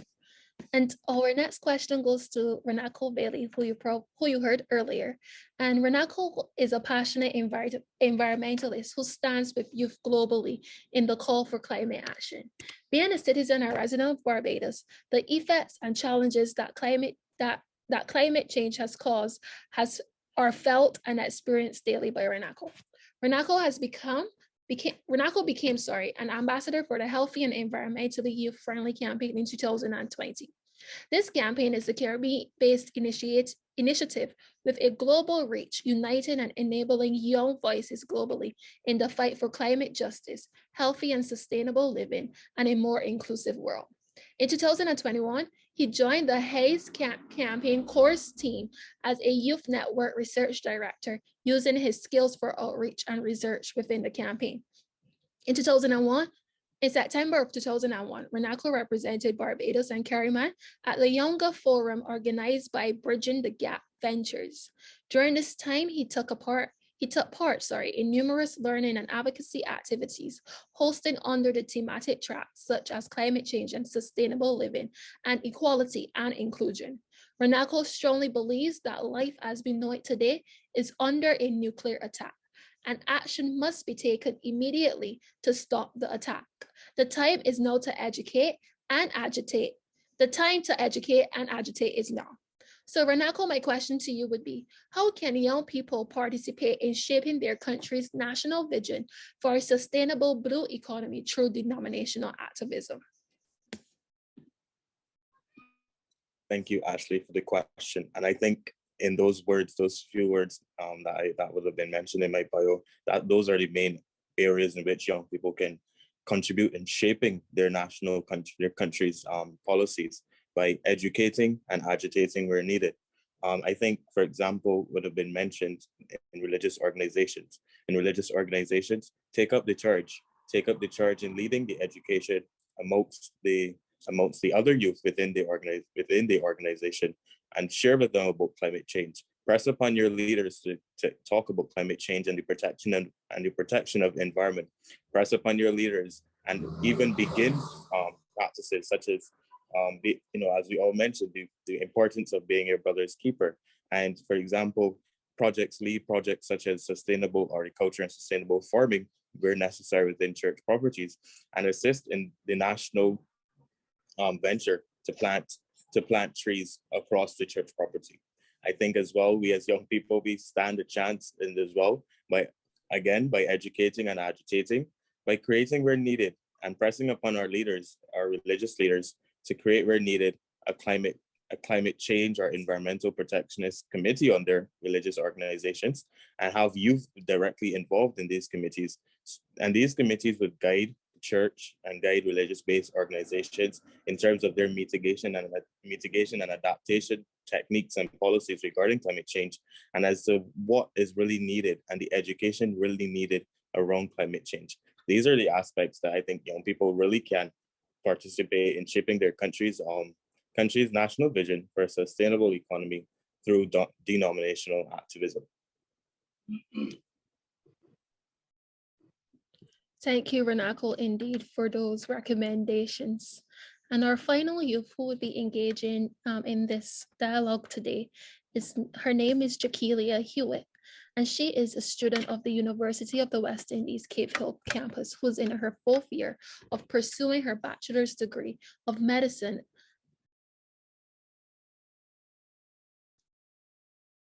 and a bachelor of surgery, Ms. Hewitt describes herself as ambitious, driven, and a vessel of change to which she has embodied over the years in various leadership and advocacy positions. Ms. Hewitt is a past High Girl cadet and National Youth Parliamentarian and a member of the Medical Student Association Vice President. She is an active health advocate with the Barbados Childhood Obesity Prevention Coalition, Caribbean Climate Change Youth Ambassador for Planetary Health Caribbean, Medical Student Association Clinical Skills Officer, as well as a sign language interpreter for her church hearing impaired group. Jaquelia believes that the youth not only have the power to change the world, but radically reform it into a place that's safe, inclusive, and adaptable. As such, she has been a participant in the 4th Global Youth Meet on Health, the World Health Organization, Southeast Asia, and UNICEF, as well as a participant in the 2nd edition of the Global Health International Congress, Health Equity, and others. One of Ms. Hewitt's accomplishments includes the creation of a memorandum of understanding between the First Affiliated Hospital Medical University and the Faculty of Medical Sciences at the University of the West Indies Cave Hill campus that would allow for a wide scope of cooperation and opportunities for students. My question to you, Jaquelia, is how can we address mental health issues amongst our young people as a result of them being impacted by the climate change crisis through denominational activism? Good morning, everyone, and thank you, Ashley, for the question. So when I think of this question, I think of a timeline. I think of, firstly, how the climate crisis has impacted Barbados. I think of how the climate crisis impacts mental health. And of course, as you said, how could we as different religious groups and denominations help our youth who have suffered mental health problems at the hand of the climate crisis? So in Barbados this year, we experienced climate crisis at its peak. We had unpredictable weather. We had what was characterized as freak storms. We had ash fall, and of course, Hurricane Elsa, the first hurricane to hit Barbados in 65 years. And due to Elsa, many families were displaced. And even though this hurricane occurred in July, up to 2 days ago, news articles spoke to homeless holidays, highlighting that families were still displaced and expected to spend Christmas in temporary housing and shelters. So essentially, climate change, as we know it, compromises the quality of life of persons, and they're either impacted directly, as I said, through extreme events, or indirectly through reduction of food, water scarcity, or decreasing places to cultivate. And as it pertains to our youth's mental health, when persons are exposed to climate or weather-related natural disasters, they experience stress and serious mental health consequences. And due to the climate crisis, we can expect that natural disasters are going to be more frequent. And as we know, the outcomes of these events include life disruption, such as displacement, homelessness, extensive relocation, as being seen by our brothers and sisters in Haiti. Persons experience loss of life, loss of resources, loss of social supports and networks. And given the nature of this forum, persons also experience isolation, spiritual detachment, and loss of hope. And the mental health outcomes that come from climate change can range from minimal stress and distress symptoms to clinical disorders such as anxiety, sleep disturbances, depression, post-traumatic stress, and even suicidal thoughts. And after individuals and communities go through these experiences, they now have to cope and understand and respond appropriately to climate change and its implications, but this is difficult to do. So how do we as religious groups and different denominations play a role in assisting our youth? Well, of course, all of us employ prayer, but praying and assisting. This is where we can find out where your religious group stands in relation to helping someone with a mental health issue. Is anyone in staff or in the congregation or in the religious group officially trained to offer counseling? As it pertains to my church, Abundant Life Assembly, persons are trained in counseling, especially bereavement counseling for loss of a family or member of a friend. And also we have, how should I say, conduits or alliances of persons who could point these persons in the correct direction to get counseling. Religious groups should also develop a small group of members who have a heart for this demographic to be developed as a team. So at Abundant Life Assembly and many other Pentecostal churches that I know, we have a benevolence ministry, which is where we assist members or those in the community with basic necessities such as food or payment of utility bills. Additionally, persons that were affected in the past and church were able to assist them, probably replace any windows or repair roofs. And I think this is where an active men's ministry could be employed. Well, this is what we'll call it at my church, but active ministry from anybody ranging from youth to adults who could assist these persons could be employed in these situations. Additionally, testimonies, somebody sharing their story has a powerful influence over any group. And as someone tells their story of wrestling with mental illness or speaking how their personal faith or community care or counseling played a role in their recovery, the personal story shows a map and highlights to persons that, there is hope. And while this may not be the same for every person, or God may not guide every person in the same light, is one of the ways in which the church can morally and spiritually support those who believe they would never get out of the rut they're stuck in, along with financial assistance and support. And when I speak to support, I also speak to support groups as a therapeutic means where persons could share sentiments of those who experience the same effects. And of course, prevention is always better than cure. And when I think of preventing strategies to mitigate the mental health issues caused by our youth, I'm thinking that members of the congregation, if there's a mental health professional or a doctor, they could be asked to do a presentation to the religious group where they could provide basic knowledge to dispel fears and concerns and also speak to means to cope. And additionally, also having probably a disaster preparedness committee. I know that's something that's employed in my church, where we have a group of doctors, nurses, healthcare workers, persons who have connections to the social service sector, such as Welfare and National Assistance Board. And essentially their job is to put together a disaster preparedness plan for not only the church property, but members of the assembly in general, and specifically look out for the vulnerable groups such as the youth, the elderly, the disabled, and the impoverished. So I believe we are impacted by climate change, of course, here in Barbados, and there are many ways for the different religious groups to be able to help protect our youth, and not only protect, but also prevent. So thank you very much. Thank you, Jakelia, for that contribution. And at this time, I would like to introduce to you Miss Naomi Cambridge to deliver the vote of thanks. So on behalf of the Ashley Lashley Foundation and the Ministry of Maritime Affairs and the Blue Economy, we would like to take this opportunity to firstly thank all of our panelists who are present today, the Honorable Kirk Humphrey, the Honorable Bishop Joseph Atherley, Reverend Irma Ambrose, Suleiman Bulbulia, Reverend Michael Holford, Pastor Miguel Denny, Emmanuel Barillia, Reverend Paul Licot, Bishop Reverend Derek Richards, and Mr. Ricardo Marshall. Along with our youth participants who contributed to session 2, were Nako Bailey, Christian Aboab, Amina Desai, Alexander Atwell, Avina Odell, Jakeila Hewitt, and members of the press and our audience who engaged with us during this historic conference. Indeed, your contributions will be presented to the Ministry of Maritime Affairs and the Blue Economy. And thanks again to all those who contributed to this conference, and season's greetings.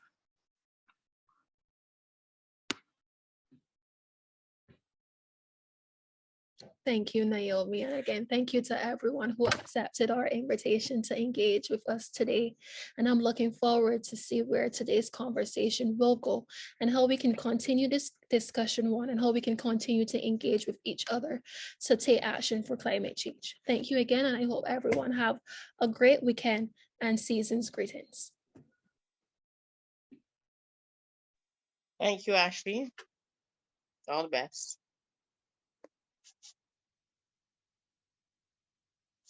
Thank you to the Ashley Foundation. Have a wonderful day. God bless you.